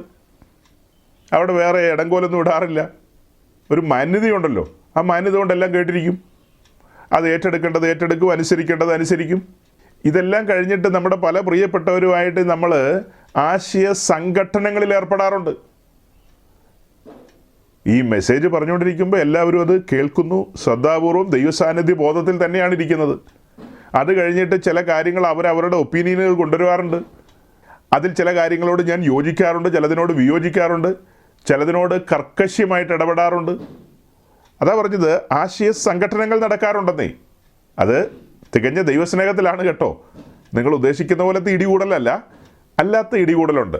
അത് സഹോദരിമാരായിട്ട് സഹോദരന്മാരുമായിട്ടും ഒക്കെയുണ്ട് അങ്ങനെ തന്നെ. അതായത് അവരെല്ലാം ജീവനുള്ള മനുഷ്യരല്ലേ, ചിന്തിക്കുന്നവരല്ലേ. അതുകൊണ്ട് അവർ സംസാരിക്കും, അവരുടെ ആശയങ്ങൾ പങ്കുവയ്ക്കും. എനിക്ക് വേണ്ടത് അങ്ങനെയുള്ള ആളുകളെയാ, ജീവച്ഛവങ്ങളെയല്ല. ചുമ്മാ ഇൻകുലാബ് സിന്ദാബാദ്, ഇന്ന പാസ്റ്റർ സിന്ദാബാദ് എന്നൊക്കെ പറയുന്നത് കേട്ടിട്ടില്ല. അങ്ങനത്തെ സിന്ദാബാദൊന്നും എനിക്ക് വേണ്ട. എനിക്ക് അങ്ങനെയുള്ള ആരുമായിട്ടൊരു സഹവർത്തിത്വവും താല്പര്യമില്ല. ചിന്തിക്കുന്ന വിവേകമുള്ള ക്രിസ്തുവിൻ്റെ അടിമകളായിട്ടുള്ള ആളുകളുമായിട്ടാണ് എനിക്ക് ബന്ധം വേണ്ടത്. ഞാൻ ക്രിസ്തുവിൻ്റെ അടിമയാണ്, ഏതെങ്കിലും ഒരു പാസ്റ്ററുടെ അടിമയല്ല. ഇപ്പം ഞാനുമായി ബന്ധപ്പെട്ട ആളുകളെല്ലാം ക്രിസ്തുവുമായിട്ട് റിലേറ്റഡ് ആയിട്ട് ക്രൈസ്റ്റ് സെൻറ്റേർഡ് ലൈഫ് നയിക്കണമെന്നാണ് ഞാൻ ആഗ്രഹിക്കുന്നത്. ഞാൻ അവരുടെ സഹായിയാണ്, ഞാൻ അവരുടെ ഒരു ജ്യേഷ്ഠ സഹോദരനാണ്, വേണമെങ്കിൽ പിതൃതുല്യനാണെന്നോ എങ്ങനെ വേണമെങ്കിലും കൂട്ടിക്കോ. പൗലോസ് അങ്ങനെ ഒരു വാക്ക് ഉപയോഗിച്ചുകൊണ്ടാണ് കേട്ടോ ഞാൻ പറയുന്നത്, അല്ലെങ്കിൽ ഞാൻ അങ്ങനെ പറയില്ലായിരുന്നു. ഞാനല്ലോ നിന്നെ സുവിശേഷത്താൽ ജനിപ്പിച്ചത്. എല്ലാവരോടും ആ പ്രാഗൽഭ്യം നമുക്ക് പറയാൻ പറ്റില്ല, എന്നാൽ ആ പ്രാഗൽഭ്യത്തോടെ പറയാവുന്ന ചിലരൊക്കെ ഉണ്ടാവും. അങ്ങനെയുള്ളവരോടൊക്കെ നമുക്ക് പറയാം. അപ്പോൾ നമ്മളെ സംബന്ധിച്ച് നമ്മുടെ ഇടയിലൂടെ ഫാൻസും പരിപാടികളൊന്നുമില്ല. പറയുന്ന കാര്യങ്ങളോട് വിയോജിപ്പുണ്ടെങ്കിൽ നിശ്ചയമായും വിയോജിപ്പ് രേഖപ്പെടുത്താം. അതിന് അതിൻ്റെതായ സമയവും സന്ദർഭം എടുക്കണമെന്ന് മാത്രമേ ഉള്ളൂ. ഇടങ്കോലുകൾ ഇടാതിരിക്കുക, സദസ്സിനെ അലങ്കോലമാക്കാതിരിക്കുക എന്നുള്ളതേ ഉള്ളൂ. പരിജ്ഞാനത്തിലെല്ലാം ചെയ്യാം. അപ്പോൾ അങ്ങനെ പലരും പല അഭിപ്രായങ്ങൾ പറഞ്ഞു വന്നിട്ടുണ്ട് എൻ്റെ അടുക്കൽ. യോജിക്കാവുന്നതിനോട് ഞാൻ യോജിച്ചിട്ടുണ്ടല്ലോ, വിയോജിക്കുന്ന കാര്യങ്ങളോട് നിശ്ചയമായും വിയോജിക്കും. ഇന്നലെ വൈകിട്ടത്തെ മെസ്സേജും അതുപോലത്തെ വിയോജിപ്പ് തന്നെയായിരുന്നു. നമ്മുടെ ഒത്തിരി സഹോദരങ്ങൾ ട്രംപച്ചായ ജയ ജയ, ട്രംപച്ചായ ജയ ജയ എന്ന് പറയുന്ന ഒത്തിരി പേരുണ്ട്. മലയാളക്കരയിൽ നിന്ന് അമേരിക്കയിൽ ചെന്ന് കുറേ സായിബ്മാരെയൊക്കെ കണ്ട് അപ്പോഴത്തേക്ക് ഇവർ അങ്ങ് ഏതോ വിഭ്രമ ലോകത്തെത്തി. അതായത് യേശുക്രിസ്തു നേരിട്ട് അപ്പോയിൻ്റ് ചെയ്തിരിക്കുന്ന ദൈവസഭയുടെ റെപ്രസെൻറ്റേറ്റീവായിട്ട് ഇപ്പോൾ വർക്ക് ചെയ്യുന്നയാൾ ശ്രീമാൻ ട്രംപച്ചായന എന്നുള്ള രീതിയിലാണ് സംസാരിച്ചു വരുന്നത്. അതുകൊണ്ടാണ് നമുക്ക് വിയോജിപ്പുകൾ രേഖപ്പെടുത്തേണ്ടി വരുന്നത്. അത് പലരുടെ ഉള്ളിലേക്കും രൂഢമൂലമായി ഇറങ്ങുകയാണ്. ഒരിക്കലും നമ്മൾ ഒരു പൊളിറ്റീഷ്യന് വേണ്ടിയോ ആർക്കു വേണ്ടിയോ ആരുടെയും വക്താവാകേണ്ട ആവശ്യമില്ല, ഒരാളുടെയും വക്താവാകേണ്ട ആവശ്യമില്ല. അപ്പോൾ അങ്ങനെ പല സഹോദരങ്ങളുടെ ഉള്ളിൽ ആ ചിന്തകളുള്ളപ്പോൾ എല്ലാവരുമായിട്ട് നല്ല സഹവർത്തിത്വമാണ്, നല്ല സ്നേഹബന്ധത്തിൽ പോകുന്നു. പക്ഷെ ഞാൻ എൻ്റെ വിയോജിപ്പ് രേഖപ്പെടുത്തുകയാണ്. എനിക്ക് വചനത്തിൻ്റെ വെളിച്ചത്തിൽ നിന്നുകൊണ്ട് അതിനെക്കുറിച്ച് പറയാനുണ്ട്, നിശ്ചയമായും പറയാനുണ്ട്. പല ദൈവദാസന്മാരും ഇങ്ങനെയുള്ള കാര്യങ്ങളൊക്കെ പറഞ്ഞു വന്നപ്പോൾ നമ്മൾ നമ്മുടെ വിയോജിപ്പ് രേഖപ്പെടുത്തിയില്ലേ? 2 ആഴ്ച മുമ്പുള്ളൊരു മെസ്സേജ് നിങ്ങൾ ഓർക്കുന്നില്ലേ? അത് ഇവിടെ തന്നെയാണ് നമ്മൾ സംസാരിച്ചത്. റോമൻ പഞ്ചായത്തിൽ മത്സരിച്ച പെന്തിക്കോസുകാരൻ എന്നൊരു ടൈറ്റിലും കൊടുത്തു അതിന്. അതായത് റോമൻ കൈസറിൻ്റെ ഭരണകാലഘട്ടത്തിൽ ദൈവസഭ എങ്ങനെയായിരുന്നോ, കൈസറോടും അന്നത്തെ ഭരണ നേതൃത്വത്തോടും ഇടപെട്ടത് എങ്ങനെയാണോ, ആ കാലഘട്ടത്തിൽ വിശുദ്ധന്മാർ എങ്ങനെ പെരുമാറണമെന്നുള്ളത് റോമാലേഖനത്തിൽ, കൊരിന്ത് ലേഖനത്തിൽ, അതുപോലെ തിമത്തിയോസിൻ്റെ ലേഖനത്തിൽ, പത്രോസിൻ്റെ ലേഖനത്തിൽ, ഇവിടെയൊക്കെ ഈ കാര്യങ്ങളെക്കുറിച്ച് എഴുതിയിട്ടുണ്ട്. അതാണ് നമ്മുടെ മാർഗരേഖ എന്ന് പറയുന്നത്. നമ്മുടെ മുമ്പിലുള്ള വെളിച്ചം അതാണ്. ആ വെളിച്ചത്തിന് പ്രകാരമാണ് നമ്മൾ മുൻപോട്ട് പോകുന്നത്. അന്ന് അവർ രാജാക്കന്മാരെ ബഹുമാനിച്ചിരുന്നു, അവരെ ദ്രോഹിക്കുന്ന കൈസർക്ക് വേണ്ടി അവർ പ്രാർത്ഥിച്ചിരുന്നു. സ്തോത്രത്തോടും അഭയയാചനയോടും ഒക്കെ ഈ രാജാക്കന്മാർക്ക് വേണ്ടി അവർ പക്ഷപാതം ചെയ്തിരുന്നു. മൂർഖന്മാർക്കും കൂടി അവർ കീഴടങ്ങിയിരുന്നു. പക്ഷേ കൈസറിൻ്റെ സാമന്തനാകാനോ കൈസറിൻ്റെ ഏജൻ്റ് ആകാനൊന്നും അവർ പോയില്ല. കൈസർക്കുള്ളത് കൈസർക്കും ദൈവത്തിനുള്ളത് ദൈവത്തിനുള്ളത് നേരത്തെ കേട്ടിട്ടുണ്ടല്ലോ. അതുപോലെ കൈസറിൻ്റെ വഴിയിലൂടെ പോകുന്നു, നമ്മൾ പോകുന്ന വ്യത്യസ്തമായൊരു വഴിയിലാണ്. നമ്മുടെ കർത്താവ് യേശുക്രിസ്തു നടന്നു പോയൊരു പാതയുണ്ട്, അവൻ്റെ കാൽച്ചുവടുകളാണ് നമ്മൾ പിന്തുടരുന്നത്, അല്ലാതെ കൈസറിൻ്റെ കാൽച്ചുവടുകളല്ല നമ്മൾ പിന്തുടരുന്നത്. ദൈവസഭ അതിൻ്റെ ആരംഭകാലത്ത് നമുക്ക് തുറന്നു തന്നൊരു മാർഗനിർദ്ദേശമാണത്. അതിനനുസരിച്ചാണ് സഭ ചലിക്കുന്നത്. അപ്പം അതിൻ്റെ വിശദീകരണത്തിലേക്ക് ഞാൻ പോവുകയല്ല. നമുക്കിവിടെ ഫാൻസ് അസോസിയേഷനൊന്നും ഇല്ലെന്ന് പറയാനാണ് ഇത് പറഞ്ഞത്. ട്രംപിന് വേണ്ടി കീജയ് വിളിക്കുന്ന വാത്സല്യ സഹോദരങ്ങൾ എനിക്കുണ്ട്. ഞാനതിനെ അനുകൂലിക്കാത്തയാളാണ്. ട്രംപ് എന്നല്ലെന്ന് ആർക്ക് വേണ്ടിയും കീജയ് വിളിക്കേണ്ട ആവശ്യമില്ല. അവരെല്ലാം ഇളകുന്ന രാജ്യത്തിൻ്റെ ഭരണാധികാരികളാണ്, നമ്മൾ ഇളകാത്ത രാജ്യത്തിൻ്റെ ഭരണാധികാരികളാണ്. പ്രോട്ടോകോൾ അനുസരിച്ച് അവരുടെ എല്ലാം തലയ്ക്ക് മീതെയാണ് നമ്മുടെ സ്ഥാനം. പ്രോട്ടോകോൾ അനുസരിച്ച് അവിടെ എല്ലാം തലയ്ക്ക് മീതെയാണ് നമ്മുടെ സ്ഥാനം. നമ്മുടെ വിളി എന്ന് പറയുന്നത് റോയൽ കോളിംഗ് ആണ്. അത്ര വലിയ വിളി ലഭിക്കപ്പെട്ടവരാണ്. പക്ഷെ ബോധമില്ലാത്തതുകൊണ്ടല്ലേ മനസ്സിലാകാത്തത്? നമ്മുടെ പ്രിയപ്പെട്ടവർക്ക് ബോധമില്ലാത്തത് കൊണ്ട് പലർക്കും ഒന്നും മനസ്സിലാകുന്നില്ല. എന്നാൽ ബോധം വെച്ചവരെ സംബന്ധിച്ച് അവർക്കത് പറയാതിരിക്കാൻ പറ്റുമോ? അതുകൊണ്ടാണ് പറയുന്നത്. അവിടെയാണ് സംഘടനകൾ ഉണ്ടാകാറുണ്ടെന്ന് പറഞ്ഞത്. അതിനിടയ്ക്ക് എങ്ങനെയാണ് ഫാൻസ് അസോസിയേഷൻ ഉണ്ടാക്കുന്നത്? അപ്പോൾ നമ്മളിങ്ങനെ വിയോജിച്ചും യോജിച്ചും പരസ്പരം പ്രോത്സാഹിപ്പിച്ചും ബുദ്ധി ഉപദേശിച്ചും അങ്ങനെയാണ് മുൻപോട്ട് പോകേണ്ടത്. അല്ലാതെ നിങ്ങൾ എൻ്റെ ഫാൻസ് അസോസിയേഷനും ഞാൻ നിങ്ങളുടെ ഫാൻസ് അസോസിയേഷനൊക്കെ ആകേണ്ട കാര്യം തന്നെ. നമ്മളെല്ലാം ഒരു ലക്ഷ്യത്തിന് വേണ്ടി സഞ്ചരിക്കുന്ന മനുഷ്യരല്ലേ. അതിൽ എൻ്റെ മേൽ പകരപ്പെട്ട അഭിഷേകത്തിന് പ്രാധാന്യമുണ്ട്, പ്രത്യേകതയുണ്ട്. അത് വ്യത്യസ്തമാണ്. അതൊരു ശുശ്രൂഷകൻ്റെ അഭിഷേകമാണ്. അതുകൊണ്ട് മറ്റുള്ളവർക്ക് വെളിപ്പെടുന്നതിനും അധികം ശുശ്രൂഷകന് വെളിപ്പെടും. കാരണം ജനത്തെ നയിക്കണ്ടേ. ആ വെളിപ്പെട്ട് കിട്ടുന്ന കാര്യങ്ങളെല്ലാം എൻ്റെ സ്വകാര്യ സമ്പത്തല്ല. അത് തൻ്റെ ജനത്തിന് വേണ്ടിയാണ് സ്വർഗത്തിലെ ദൈവം വെളിപ്പെടുത്തുന്നത്. അത് പങ്കുവെക്കുന്ന ഇടമാണ് നമ്മുടെ കൂട്ടായ്മകൾ എന്ന് പറയുന്നത്. ഈ പ്ലാറ്റ്ഫോമിൽ നമ്മൾ അതാണ് ചെയ്യുന്നത്, പങ്കുവെക്കുകയാണ്. വെളിപ്പാടുകളാണ് പങ്കുവെക്കുന്നത്, ദൈവികമായ ബോധ്യങ്ങളെയാണ് പങ്കുവെക്കുന്നത്. അതിനനുസരിച്ച് ഒരു ജീവിതം ക്രമപ്പെടുത്തണം. നമ്മൾ ഒരു ക്രിസ്തീയ ജീവിതം കെട്ടിപ്പടുക്കണം. അതിനനുസരിച്ച് ആ പ്രകാശനത്തിലാണ് നമ്മൾ മുൻപോട്ട് പോകേണ്ടത്. സന്ദർഭവശാൽ അങ്ങനെ പറഞ്ഞതേ ഉള്ളൂ. നമ്മൾ ലൂക്കോസ് 10 വായിച്ചത്. പിതാവ് വെളിപ്പെടുത്തി കൊടുക്കുവാൻ ഇച്ഛിക്കുന്നവനല്ലാതെ ആരും പുത്രനെ അറിയുന്നില്ല, പുത്രൻ വെളിപ്പെടുത്തി കൊടുക്കുവാൻ ഇച്ഛിക്കുന്നവനല്ലാതെ ആരും പിതാവിനെ അറിയുന്നില്ല. ഈ പിക്ചർ ടാബർനാക്കലിൻ്റെയാണ്, നമുക്കറിയാം. ഈ പിക്ചറിലേക്ക് നോക്കുമ്പോൾ നമ്മൾ കാണുന്ന ആദ്യം യാഗപീഠമാണ്. വെളിയിലൊരു പാപിയായ മനുഷ്യൻ പരിശുദ്ധനായ ദൈവത്തിൻ്റെ മുഖം അന്വേഷിക്കുന്നു. അപ്പം പിതാവ് തൻ്റെ പുത്രനെ ആ പാപിയായ മനുഷ്യന് വെളിപ്പെടുത്തി കൊടുക്കുന്ന ഇടമാണ് കാൽവറിയിലെ ക്രൂശ് എന്ന് പറയുന്നത്. ക്രൂശ് എന്ന് പറയുന്നത് കടഭാരം മാറുന്ന സ്ഥലമോ രോഗം മാറുന്ന ഇടമോ അതൊന്നുമല്ല. അങ്ങനെയൊന്നുമല്ല നമ്മൾ അതിനെ പരിചയപ്പെടുന്നത്. അങ്ങനെ മാറില്ലെന്ന് ചോദിച്ചാൽ മാറും, അതൊക്കെ സംഭവിക്കാം. അതിനല്ലെന്നേ പ്രാധാന്യം.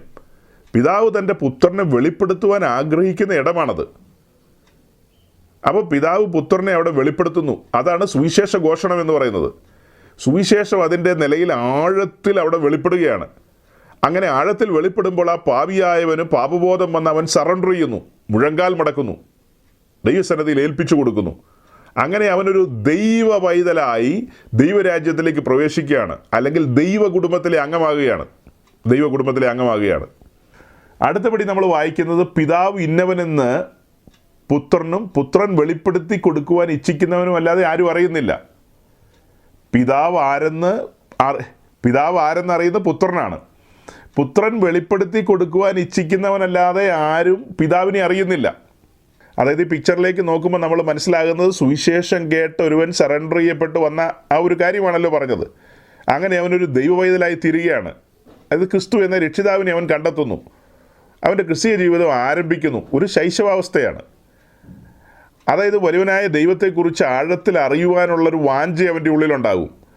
അങ്ങനെ ആ വാഞ്ചയുള്ളവർക്ക് വേണ്ടി പിതാവായ ദൈവത്തെ വെളിപ്പെടുത്തി കൊടുക്കുന്നത് പുത്രനാണ്, അഥവാ ക്രൂശിതനായ ക്രിസ്തുവാണ്. അടുത്ത സ്റ്റെപ്പ് എന്ന് പറയുന്നത് നമ്മൾ കണ്ടിട്ടുണ്ട്.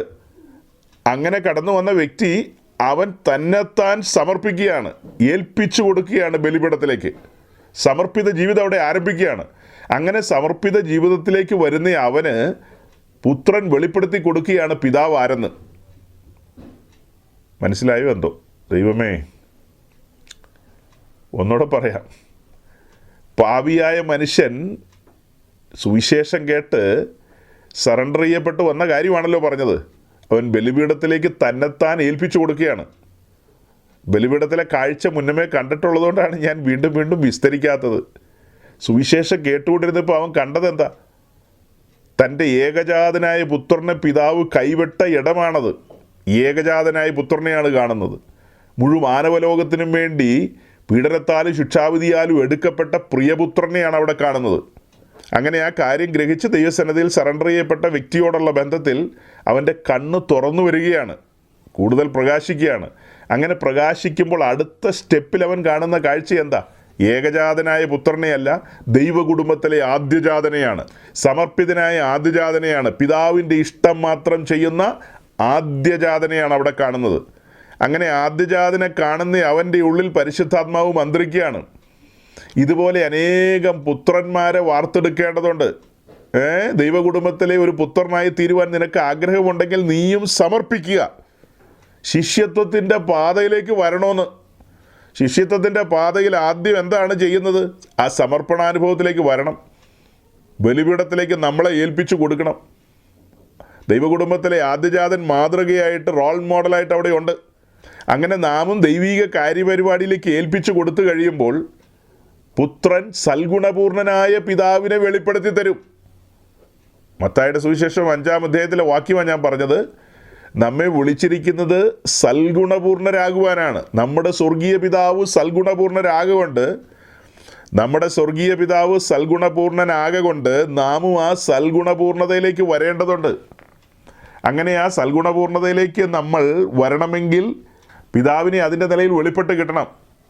പിതാവിനെ വെളിപ്പെടുത്തുന്ന പുത്രനാണ്. എന്നെ കണ്ടവർ പിതാവിനെ കണ്ടെന്നല്ലേ പറയുന്നത്. അപ്പോൾ പുത്രനിലൂടെ നമ്മൾ കണ്ടെത്തുന്നത് ആരെയാണ്? പിതാവിനെയാണ്. പുത്രൻ വെളിപ്പെടുത്തി കൊടുക്കുവാൻ ഇച്ഛിക്കുന്നവനല്ലാതെ ആർക്കും പിതാവിനെ അറിയാൻ കഴിയില്ല. കുറേ ആൾക്കാരൊക്കെ ഇതൊക്കെ അറിയാമെന്ന് പറഞ്ഞ് നടപ്പുണ്ട് അതിലേതിലെയൊക്കെ, താടി മുടി നീളക്കുപ്പായൊക്കെ ആയിട്ട്. ഇതുകൊണ്ടൊന്നും കാര്യമായില്ല. അതെല്ലാം അറിവുകൾ മാത്രമാണ്. അതെല്ലാം പുസ്തകത്തിലെ അറിവുകൾ മാത്രമാണ്, അനുഭവങ്ങളല്ല, രുചിച്ചറിഞ്ഞതല്ല. രുചിച്ചറിയുന്ന ഇടം എവിടെയാ? ബലിപീഠത്തിലേക്ക് തന്നെത്താൻ നടന്നു കയറണം. ജീവിതം ഏൽപ്പിച്ചു കൊടുക്കണം. ഞാനിനി എനിക്കായി ജീവിക്കുന്നില്ല, എനിക്ക് വേണ്ടി മരിച്ചുയർത്തവനായിട്ട് തന്നെ ജീവിക്കേണ്ടതിന് എന്ന മനോഭാവത്തിൽ ഏൽപ്പിച്ചു കൊടുക്കുമ്പോഴാണ് വെളിപ്പാടുകളുടെ കലവറകൾ തുറക്കുന്നത്. നമ്മൾ കണ്ട പിക്ചർ പ്രകാരം പാപിയായ മനുഷ്യൻ, അതിന് നടുക്ക് ബലിപീഠം ഇരിക്കുന്നു, അഥവാ ക്രൂശ്, അതിൻ്റെ മോസ്റ്റ് ഹോളി പ്ലേസിൽ പരിശുദ്ധനായ ദൈവം. ആ പരിശുദ്ധനായ ദൈവത്തെ പുത്രൻ വെളിപ്പെടുത്തി കൊടുക്കുന്ന കാര്യമാണ് വായിച്ചത്. പിതാവ് ഇന്നവനെന്ന് പുത്രനും പുത്രൻ വെളിപ്പെടുത്തി കൊടുക്കുവാൻ ഇച്ഛിക്കുന്നവനും അല്ലാതെ ആരും അറിയുന്നതുമില്ല. അപ്പോൾ ഈ സൽഗുണപൂർണനായ സ്വർഗീയ പിതാവിനെ, ഈ തേജോമയനായ ദൈവത്തെ ഒരുവൻ അറിയണമെങ്കിൽ ക്രിസ്തു വഴിയല്ലാതെ വേറെ വഴിയില്ല. നമ്മുടെ കർത്താവ് എന്തെന്നാ പറഞ്ഞത്? ഞാൻ തന്നെയാണ് വഴിയും സത്യവും ജീവനും എന്നാണ്. താനാണ് പിതാവിങ്കിലേക്കുള്ള വഴി, താനാണ് സത്യം, താനാണ് ജീവൻ്റെ ഉറവ. അതെല്ലാമാണ് കർത്താവ് പറഞ്ഞു വെച്ചിരിക്കുന്നത്. ക്രൂശിനോട് അടുക്കുന്ന ഒരു വ്യക്തിയെ സംബന്ധിച്ച് പിതാവ് തൻ്റെ പുത്രനെ വെളിപ്പെടുത്തി കൊടുക്കും. അതാണ് സുവിശേഷ ഘോഷണത്തിൽ സംഭവിക്കുന്നത്. പുത്രൻ ആരെന്നുള്ളത് അവിടെ വെളിപ്പെട്ട് വരികയാണ്. പൂർണ്ണമായിട്ടല്ല കേട്ടോ, ഒരളവിൽ മാത്രം, പൂർണ്ണമായിട്ടല്ല. അങ്ങനെ ഗ്രഹിച്ച കാര്യങ്ങളുമായിട്ട് അവൻ ദൈവരാജ്യത്തിലേക്ക് പ്രവേശിക്കുന്നു. പിന്നീട് അവൻ ക്രിസ്തുവിനെ രുചിച്ചറിയാൻ ആരംഭിക്കുകയാണല്ലോ തുടർന്നുള്ള യാത്ര എങ്ങനെയാണ്? നുകത്തിൻ കീഴിലുള്ളൊരു യാത്രയല്ലേ? നുകത്തിൻ കീഴിലുള്ള യാത്രയിൽ പുത്രനെ രുചിച്ചറിയാണ്. ക്രൂശിതനായ ക്രിസ്തുവിനെ അടുത്തറിയാണ്, രുചിച്ചറിയാണ്. അങ്ങനെ രുചിച്ചറിഞ്ഞുള്ള ആ യാത്രയിൽ പുത്രനിലൂടെ മറനീക്കി വരുന്നത് പിതാവിൻ്റെ സദ്ഗുണങ്ങളാണ്. പുത്രനോട് ചേർന്ന് നടക്കുമ്പോൾ, ആ നുകത്തിൻ കീഴിൽ സഞ്ചരിക്കുമ്പോൾ നമുക്ക് വെളിപ്പെട്ട് കിട്ടുന്നത് എന്തായിരിക്കും? തേജോമനായ ദൈവത്തിൻ്റെ മഹത്വമാണ് നമുക്ക് വെളിപ്പെട്ട് കിട്ടുന്നത്. ചില്ലറ കാര്യമല്ല, വലിയ കാര്യമായി പറഞ്ഞത്. അതുകൊണ്ട് ക്രിസ്തീയ ജീവിതം എന്ന് പറയുന്നത് ഒരു നേരമ്പോക്കല്ല, വളരെ സീരിയസ് ആയൊരു കാര്യമാണ്. അപ്പം നമ്മൾ ഈ ലൂക്കോസ് 10 നിന്ന് എന്താ മനസ്സിലാക്കിയത്? യാഗപീഠത്തിന് ഗൗരവമുണ്ട്. ഈ യാഗപീഠം എന്ന് പറയുന്നത് ക്രൂശിതനായ ക്രിസ്തുവിനെയാണ് കാണിക്കുന്നത്. ക്രൂശിൻ്റെ സന്ദേശം അവിടെ നിന്നാണ് പുറപ്പെടുന്നത്. അഥവാ ഈ യാഗപീഠത്തെ മുൻനിർത്തിക്കൊണ്ട് നമ്മൾ പറയുകയാണ്, സുവിശേഷം വഴിയല്ലാതെ ഒരാൾക്ക് വലിയവനായ ദൈവത്തിൻ്റെ സന്നിധിയിലേക്ക് അടുക്കാൻ കഴിയില്ല. അപ്പം നമ്മൾ ഇത്രയും നേരം പറഞ്ഞത് പെട്ടകത്തിൻ്റെ പ്രാധാന്യമാണ്. ആദ്യം പെട്ടകമാണ് നിർമ്മിക്കേണ്ടത്. ഇസ്രായേലിൻ്റെ ക്യാമ്പ് മൂവ് ചെയ്യുന്ന സമയത്ത് യഹൂദ ഗോത്രം ആദ്യം മൂവ് ചെയ്യുന്നു. തൊട്ട് പുറകിൽ ലേവ്യര് സമാഗമന കൂടാരവും അനുബന്ധ ഉപകരണങ്ങളുമായിട്ട് വരണം. അതിൽ പെട്ടകമാണ് മുൻപിൽ നിൽക്കുന്നത്. പെട്ടകം എവിടെ വെക്കുന്നു അവിടെയാണ് കൂടാരം അടിക്കേണ്ടതെന്നൊക്കെ നമ്മൾ കണ്ടു. നമ്മോടുള്ള ബന്ധത്തിൽ നമ്മുടെ ഹൃദയമാണ് ആദ്യം ഒരുങ്ങേണ്ടത്. ഹൃദയം ഒരുങ്ങേണ്ട കാര്യം ഇപ്പോൾ പറഞ്ഞത്. സുവിശേഷ ഘോഷണത്തിലൂടെ അല്ലെങ്കിൽ സുവിശേഷം എന്ന കലപ്പ നമ്മുടെ ഹൃദയത്തിലൂടെ കടന്നുപോയി അങ്ങനെയാണ് ഈ നിലം ഒരുക്കുന്നത്. പാപത്തിൻ്റെ വേരുകളൊക്കെ പൊട്ടിച്ചു കളഞ്ഞുകൊണ്ട് അവിടെ കിടക്കുന്ന കല്ലും മറ്റ് കാര്യങ്ങളെയൊക്കെ എടുത്തു മാറ്റി ആ നിലം ഒരുക്കുകയാണ്. അവിടേക്കാണ് ബലത്തിൻ്റെ പെട്ടകം കടന്നു വരുന്നത്. വീണ്ടും ജനനത്തിൻ്റെ കാര്യം പറയുമ്പോഴാണ് നമ്മൾ വിത്ത് കടന്നു വരുന്നു എന്ന് പറയുന്നത്. ഇപ്പം നാം ദൈവത്തിൻ്റെ കൂടാരം എന്നുള്ള നിലയിൽ ചിന്തിക്കുകയാണ്. അതുകൊണ്ടാണ് അവിടേക്കാണ് പെട്ടകം കടന്നു വരുന്നത്. അഥവാ ദൈവസാന്നിധ്യം വെളിപ്പെടാൻ ആരംഭിക്കുകയാണ്. അതായത് ദൈവമായിട്ടുള്ള ബന്ധം പുനഃസ്ഥാപിക്കുകയാണ്. തോട്ടത്തിൽ നിന്ന് പുറത്തിറങ്ങി വന്നവരാ നമ്മളും അന്ന് തോട്ടത്തിലുണ്ടായിരുന്നു കേട്ടോ. അതറിയാവോ? നമ്മൾ അന്ന് തോട്ടത്തിലുണ്ടായിരുന്നു. ആദമിൽ നമ്മളുണ്ടായിരുന്നു. നമ്മൾ തോട്ടത്തിൽ നിന്ന് തലകുനിച്ച് പുറത്തേക്ക് വന്ന മനുഷ്യരാണ്. ഇപ്പോൾ ഈ സദ്വർത്തമാന നിമിത്തം ഉണ്ടായ ആശ്വാസം എന്താ? സൃഷ്ടാവായ ദൈവത്തോട് നമ്മൾ നിരപ്പിലേക്ക് വന്നു. നമ്മെ റീസ്റ്റോർ ചെയ്തു, യഥാസ്ഥാനപ്പെടുത്തി. ഇപ്പോൾ നമുക്ക് ദൈവമായിട്ട് ബന്ധമുണ്ട്. ദൈവത്തോട് സംസാരിക്കാം, ദൈവത്തിൻ്റെ ശബ്ദം കേൾക്കാം. അങ്ങനെ ഒരു ഉയർന്ന ആത്മീയ തലത്തിലേക്കാണ് വന്നിരിക്കുന്നത്. അല്ല, അതിൻ്റെ കൂട്ടത്തിൽ വേറെ എന്തെങ്കിലും കിട്ടിയോന്ന് ചോദിച്ചാൽ അതിൻ്റെ കൂട്ടത്തിൽ വേറെ എന്താണ് വേണ്ടത് മിസ്റ്റർ? എന്താണ് വേണ്ടത്? ദൈവമായിട്ടുള്ളൊരു വലിയ ബന്ധത്തിലേക്ക്, ആളത്തെ ബന്ധത്തിലേക്ക് വന്നിരിക്കുകയാണ്. ഇപ്പോൾ എനിക്ക് ഇവിടെ ഇരിക്കുന്ന എബിയെയും ഷിജിപാസ്റ്റയും ഒക്കെ അറിയാം എന്ന് പറയുന്ന അത്ര വലിയ സംഭവമൊന്നുമല്ല. അതേസമയം ന്യൂസിലാൻഡിൻ്റെ പ്രസിഡന്റിനെ എനിക്കറിയാം, പ്രധാനമന്ത്രി എനിക്കറിയാമെന്ന് പറഞ്ഞു കഴിഞ്ഞാൽ ഇവർ സാധാരണ മനുഷ്യരാകട്ടോ. അല്ലെ വേണ്ട, നമ്മളുടെ ഡൊണാൾഡ് ട്രംപച്ചായനെ എനിക്കറിയാമെന്നൊക്കെ പറഞ്ഞു കഴിഞ്ഞാൽ അത് ഗമ കൂടിയ കാര്യമാണ്. പുള്ളിയായിട്ട് കറസ്പോണ്ടൻസ് ഉണ്ട്, ഞങ്ങൾ ഇടയ്ക്കിടയ്ക്ക് വിളിച്ച് കുശലം പറയാറുണ്ടെന്നൊക്കെ പറഞ്ഞാൽ കേൾക്കുന്ന ആളുകൾ അന്തം വിട്ടു പോലെ. വലിയ പിടിപാടാണല്ലോ എന്ന് പറയും അതിന്. അങ്ങനെയെങ്കിൽ അതിൽ എത്രയോ അപ്പുറമാണ് സൗരങ്ങൾ. എന്താ നിങ്ങൾ ഭാവന കാണാത്തത്? ഡൊണാൾഡ് ട്രംപുമായിട്ടോ പുടിനോ കിട്ടിനോ ഒക്കെ ആയിട്ട് ബന്ധമുണ്ടെന്ന് പറയുന്ന വലിയ സംഭവമാണെങ്കിൽ കോടാനുകോടി ട്രംപുമാരെ കൂട്ടി വെച്ചാൽ നമ്മുടെ തേജോമനായ ദൈവത്തോട് ഒക്കുവോ? അത്ര വലിയവനും ഭയങ്കരനും മഹാനുമായ തേജോമയനായ അടുത്തുകൂടാത്ത വെളിച്ചത്തിൽ വസിക്കുന്ന ദഹിപ്പിക്കുന്ന ഈ അഗ്നിയായവനുമായിട്ട് എനിക്കൊരു ബന്ധമുണ്ടെന്ന് പറയുന്നത്, ബന്ധം പുനഃസ്ഥാപിച്ചു എന്ന് പറയുമ്പോൾ ഉണ്ടാകേണ്ട ആശ്വാസവും ബോധ്യങ്ങളും ഒക്കെ എത്രയധികമാണ്. ആ ബോധ്യമില്ലാത്തവനാണ് തോക്കെടുത്ത് നെഞ്ചത്തേക്ക് വെച്ച് വെടിവെച്ച് ചാകുന്നത്. നസറാണി എന്ന് പേരുണ്ടെന്നേ ഉള്ളൂ, ചുമ്മാ വെടിവെച്ച് ചാകുക, ചുമ്മാ ട്രെയിനിൻ്റെ ചുവടിലേക്ക് എടുത്തി ചാടുകയാണ്, ചുമ്മാ പിള്ളേരെ വെള്ളത്തിലിട്ട് മുക്കിക്കൊല്ലുകയാണ്, തന്തയും തള്ളയും പുറകെ ചാടുന്നു. അങ്ങനെ പല രീതിയിലാണ് ചാകുന്നത്. ദൈവമായിട്ട് ബന്ധമില്ല. ദൈവമായിട്ട് ബന്ധമുള്ള ഒരാൾക്കും ആത്മഹത്യ ചെയ്യാൻ കഴിയില്ല, ഒരാൾക്കും. ഇപ്പോൾ ഈ ബാംഗ്ലൂരിലുള്ളൊരു വലിയ ബിസിനസ്സുകാരൻ ഈ അടുത്ത ദിവസം ആത്മഹത്യ ചെയ്തല്ലോ. അയാളുടെ ആത്മഹത്യയോടുള്ള ബന്ധത്തിൽ കത്തോലിക്കരും മറ്റുള്ളവരും പെന്തിക്കോസുകാരും ഒക്കെ പറയുന്നത് വിധിക്കരുതെന്നാണ്. അതായത് ഒരുവന് തൻ്റെ പ്രാണൻ്റെ മേൽ കൈവയ്ക്കാൻ അധികാരമില്ല. അതിൻ്റെ ഉടയവൻ മറ്റൊരാളാണ്, സൃഷ്ടാവായ ദൈവമാണ്. അവൻ്റെ ഉള്ളിൽ ജീവനെ നിക്ഷേപിച്ചത് ആരാ? അവൻ തന്നെ കാശ് കൊടുത്ത് മേടിച്ചാണോ? അല്ലല്ലോ. അതിനെ കളയാനോ എടുക്കാനോ ഒന്നും ചെയ്യാനുള്ള അധികാരം ആർക്കും കൊടുത്തിട്ടില്ല. അപ്പോൾ ഒരുവൻ അങ്ങനെ ചെയ്യുക എന്ന് പറഞ്ഞാൽ ദൈവത്തോടുള്ള വെല്ലുവിളിയാണത്. ദൈവത്തോടുള്ള നിശ്ചയമായും വെല്ലുവിളിയാണത്.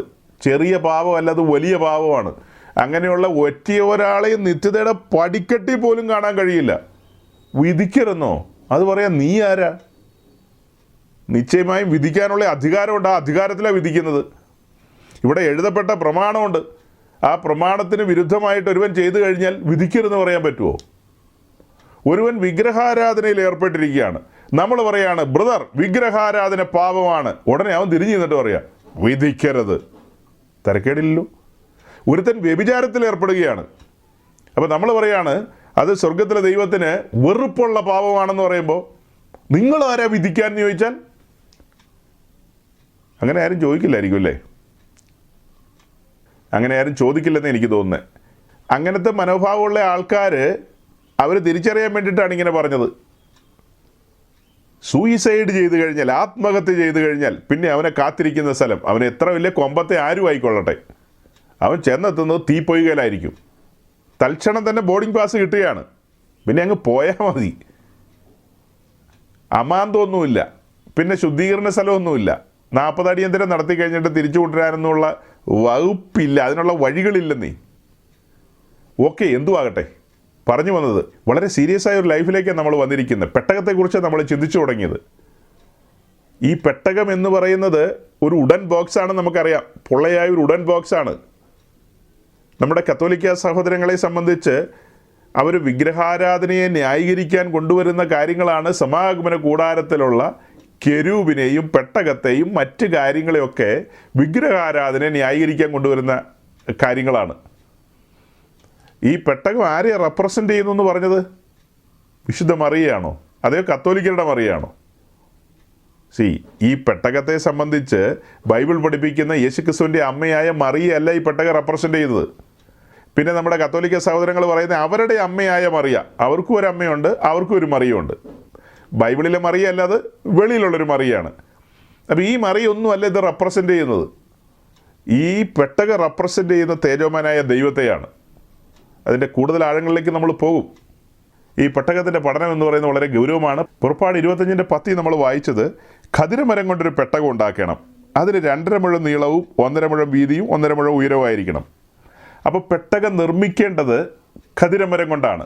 താഴെയുള്ള 11-ാം വാക്യത്തിൽ കാണുന്നത്, അത് മുഴുവനും തങ്കം കൊണ്ട് പൊതിയണം, അകത്തും പുറത്തും പൊതിയണം, അതിന്മേൽ ചുറ്റും പൊന്നുകൊണ്ടുള്ളൊരു വക്കും ഉണ്ടാക്കണം. അപ്പോൾ ഈ കാണുന്നതാണ് സമാഗമന കൂടാരത്തിൻ്റെ അതിപരിശുദ്ധ സ്ഥലത്തിരിക്കുന്ന പെട്ടകം എന്ന് പറയുന്നത്. പെട്ടകം ഉണ്ടാക്കേണ്ടത് ഖദിരമരം കൊണ്ടാണെന്നുള്ളത് 10-ാം വാക്യത്തിൽ വായിച്ചു. 11-ാം വാക്യത്തിൽ അടുത്ത കാര്യം നമ്മൾ വായിച്ചു, അതിൻ്റെ അകത്തും പുറത്തും തങ്കം കൊണ്ട് പൊതിയണം, അതായത് കവർ ചെയ്യണം. മരം അശേഷം പുറത്ത് കാണാതെ വണ്ണം തങ്കം കൊണ്ട് പൊതിയണം എന്നുള്ളതാണ്. പിന്നീട് താഴേക്ക് വായിക്കുമ്പോൾ കുറേ കാര്യങ്ങളുണ്ട്. അതിന് തണ്ട് ചെലുത്തുന്ന കാര്യം, അതിൻ്റെ വക്കും വളയവും, അങ്ങനെ ഒത്തിരി കാര്യങ്ങളുണ്ട്. അതിലേക്കെല്ലാം പോകാനൊന്നും നമുക്ക് സമയമില്ല. ഓക്കെ, ഈ പിക്ചറിലേക്ക് നിങ്ങൾ നോക്കുമ്പോൾ ഇൻ്റർനെറ്റ് വഴിയൊക്കെ നിങ്ങൾക്ക് ധാരാളം പിക്ചറുകളെ കാണാൻ കഴിയും. ആ പിക്ചറുകളൊന്നും വചനത്തിൻ്റെ ആഴം മനസ്സിലാക്കിക്കൊണ്ട് നിർമ്മിച്ച പിക്ചറുകളൊന്നുമല്ല. അപ്പോൾ ഈ പിക്ചറുകളെല്ലാം പൂർണ്ണമൊന്നുമല്ല. നമുക്ക് കിട്ടിയ പിക്ചറുകളിൽ കൊള്ളാവുന്ന ഒരു പിക്ചർ എന്നുള്ള നിലയിൽ എടുത്തെന്ന് മാത്രം കൂട്ടിയാൽ മതി. അപ്പോൾ ഈ വായിച്ച 10-ാം വാക്യപ്രകാരം ഖദിരമരം കൊണ്ടാണ് പെട്ടകം ഉണ്ടാക്കേണ്ടത്. 11-ാം വാക്യപ്രകാരം അകത്തും പുറത്തും പൊന്നു പൊതിയണമെന്നുള്ള കാര്യം കണ്ടു. അപ്പോൾ സമാഗമന കൂടാരത്തിൻ്റെ നിർമ്മിതിയോടുള്ള ബന്ധത്തിൽ മരം ഉപയോഗിച്ചിട്ടുണ്ട്. മരം സമാഗമന കൂടാരത്തിൻ്റെ പഠനത്തിലേക്ക് വരുമ്പോൾ ഈ ഖദിരമരത്തെ നമ്മൾ 2 രീതിയിലാണ് അപ്രോച്ച് ചെയ്യുന്നത്. അതിൻ്റെ ചുറ്റും ഇരിക്കുന്ന തൂണും അതിനകത്തുള്ള പലകയൊക്കെ ഈ ഖദിരമരം കൊണ്ട് തന്നെയാണ്. ആ തൂണും പലകയൊക്കെ നമ്മെ അഥവാ മനുഷ്യരെയാണ് റെപ്രസെൻ്റ് ചെയ്യുന്നത്. ശ്രദ്ധിച്ച് കേൾക്കണം. അതേസമയം അതിവിശുദ്ധ സ്ഥലത്തിരിക്കുന്ന പെട്ടകത്തിൽ കാണുന്ന മരം എന്ന് പറയുന്നത് ക്രിസ്തുവിനെയാണ് റെപ്രസെൻ്റ് ചെയ്യുന്നത്. മാറിപ്പോകരുത്.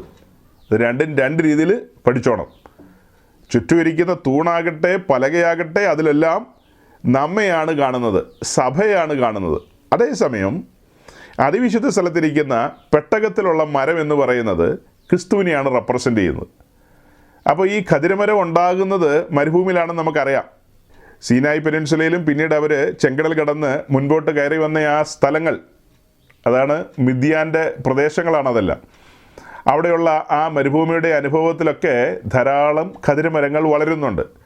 അപ്പോൾ ഈ മരവുമായി ബന്ധപ്പെടുത്തി നമ്മൾ ചിന്തിക്കുമ്പോൾ മനുഷ്യനുമായി ബന്ധപ്പെടുത്തി ഈ വൃക്ഷത്തെ ചിത്രീകരിക്കുന്ന വേദഭാഗങ്ങൾ നമ്മുടെ മുമ്പിലുണ്ട്.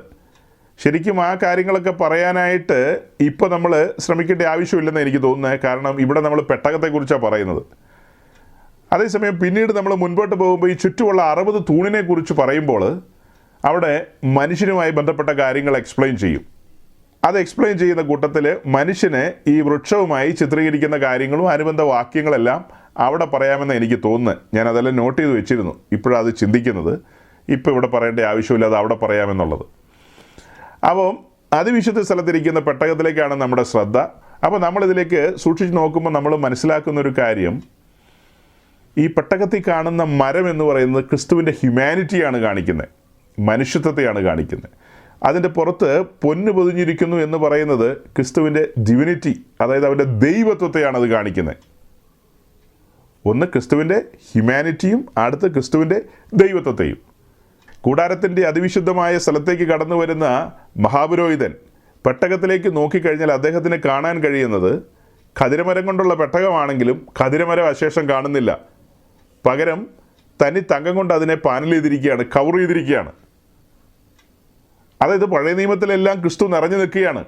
ഈ അടുത്ത സമയത്ത് നമ്മൾ പ്രസംഗിച്ച ഒരു പ്രസംഗത്തെക്കുറിച്ച് ചില സൈഡിൽ നിന്നൊരു ക്രിറ്റിസിസം വരാനിടയായി. അതായത് നമ്മൾ പറഞ്ഞത് പഴയ നിയമ ഭക്തന്മാർക്കൊക്കെ ക്രിസ്തുവിൻ്റെ മഹത്വത്തെ മനസ്സിലാക്കാൻ കഴിഞ്ഞില്ല, അവർക്കത് വെളിപ്പെട്ട് കിട്ടിയില്ല. അത് കേട്ട വളരെ വചനപാണ്ഡിത്യമുള്ളൊരു ശുശ്രൂഷകൻ അതിനെക്കുറിച്ച് പറഞ്ഞത് ക്രിസ്തു പഴയ നിയമത്തിൽ നിറഞ്ഞു നിൽക്കുകയാണ്, പിന്നെ ഇങ്ങനെന്താ ഇങ്ങനെ പറയുന്നതെന്ന്. നമ്മൾ പറഞ്ഞത് അദ്ദേഹത്തിന് മനസ്സിലായില്ലെന്നേ ഉള്ളൂ. നമ്മൾ ഒരിക്കലും പറഞ്ഞിട്ടില്ല ക്രിസ്തു പഴയ നിയമത്തിൽ ഇല്ലെന്ന്, പഴയ നിയമത്തിൽ നിറഞ്ഞു നിൽക്കുന്നില്ലെന്നല്ല നമ്മൾ പറയുന്നത്. നമ്മൾ പറഞ്ഞൊരു മെസ്സേജിൻ്റെ ഒരു മുറി കേട്ടിട്ടാണ് അദ്ദേഹം അങ്ങനെ ചിന്തിച്ചത്. നമ്മളെപ്പോഴും എന്താ പറയുന്നത്? സമാഗമന കൂടാരത്തിൻ്റെ വിശുദ്ധ സ്ഥലത്തിരിക്കുന്ന വിളക്ക് ക്രിസ്തുവിനെയാണ് റെപ്രസെൻ്റ് ചെയ്യുന്നത്. ക്രിസ്തു അവിടെ പ്രകാശിച്ച് നിൽക്കുകയാണ്. അതുപോലെ ധൂപപീഠത്തിലേക്ക് മേശയിലേക്ക് ഒക്കെ നോക്കുമ്പോൾ ക്രിസ്തുവിനെയല്ലേ കാണുന്നത്. അതിവിശുദ്ധ സ്ഥലത്തേക്ക് നോക്കുമ്പോഴൊക്കെ കാണുന്നത് എന്താ? തേജോമനായ ദൈവത്തെയാണ് കാണുന്നത്. അപ്പോൾ ക്രിസ്തു പഴയ നിയമത്തിൽ നിറഞ്ഞു നിൽപ്പുണ്ട്, പക്ഷേ അവർക്ക് വെളിപ്പെട്ടിട്ടില്ലെന്നാണ് നമ്മൾ പറഞ്ഞത്. അവർക്ക് വെളിപ്പെട്ടിട്ടില്ല. ഇസ്രായേലിൻ്റെ ക്യാമ്പ് മൂവ് ചെയ്യുമ്പോൾ കൂടാരത്തിലുള്ള ഉപകരണങ്ങളെല്ലാം മൂടിയിട്ടുകൊണ്ടാണ് പോകുന്നത്. അതെല്ലാം മൂടിയിടുകയാണ്. ഇസ്രായേലിലെ സാമാന്യ ജനമൊന്നും അത് കാണുന്നില്ല. ഇസ്രായേലിലെ പുരോഹിതന്മാരാരും പെട്ടകം എങ്ങനെയാണ് ഇരിക്കുന്നതെന്ന് അവർ കണ്ടിട്ടില്ല. കൂടാരം മൂവ് ചെയ്യുന്ന സമയത്ത് പെട്ടകം മൂടുകയാണ്. മൂടിയതിന് ശേഷമാണ് മുൻപോട്ട് പോകുന്നത്. മഹാപുരോഹിതൻ മാത്രമേ അത് കണ്ടിട്ടുള്ളൂ. വിശുദ്ധ സ്ഥലത്തിരിക്കുന്ന ഉപകരണങ്ങൾ പുരോഹിതന്മാർ കണ്ടിട്ടുണ്ടെങ്കിലും സാമാന്യ ജനം കണ്ടിട്ടില്ല. ഇതെല്ലാം മൂടിയിട്ടുകൊണ്ടാണ് പോകുന്നത്. അതായത് ക്രിസ്തുവിൻ്റെ മഹത്വം അവിടെ മൂടിയിട്ടിരിക്കുക എന്നാണ് നമ്മൾ പറഞ്ഞത്.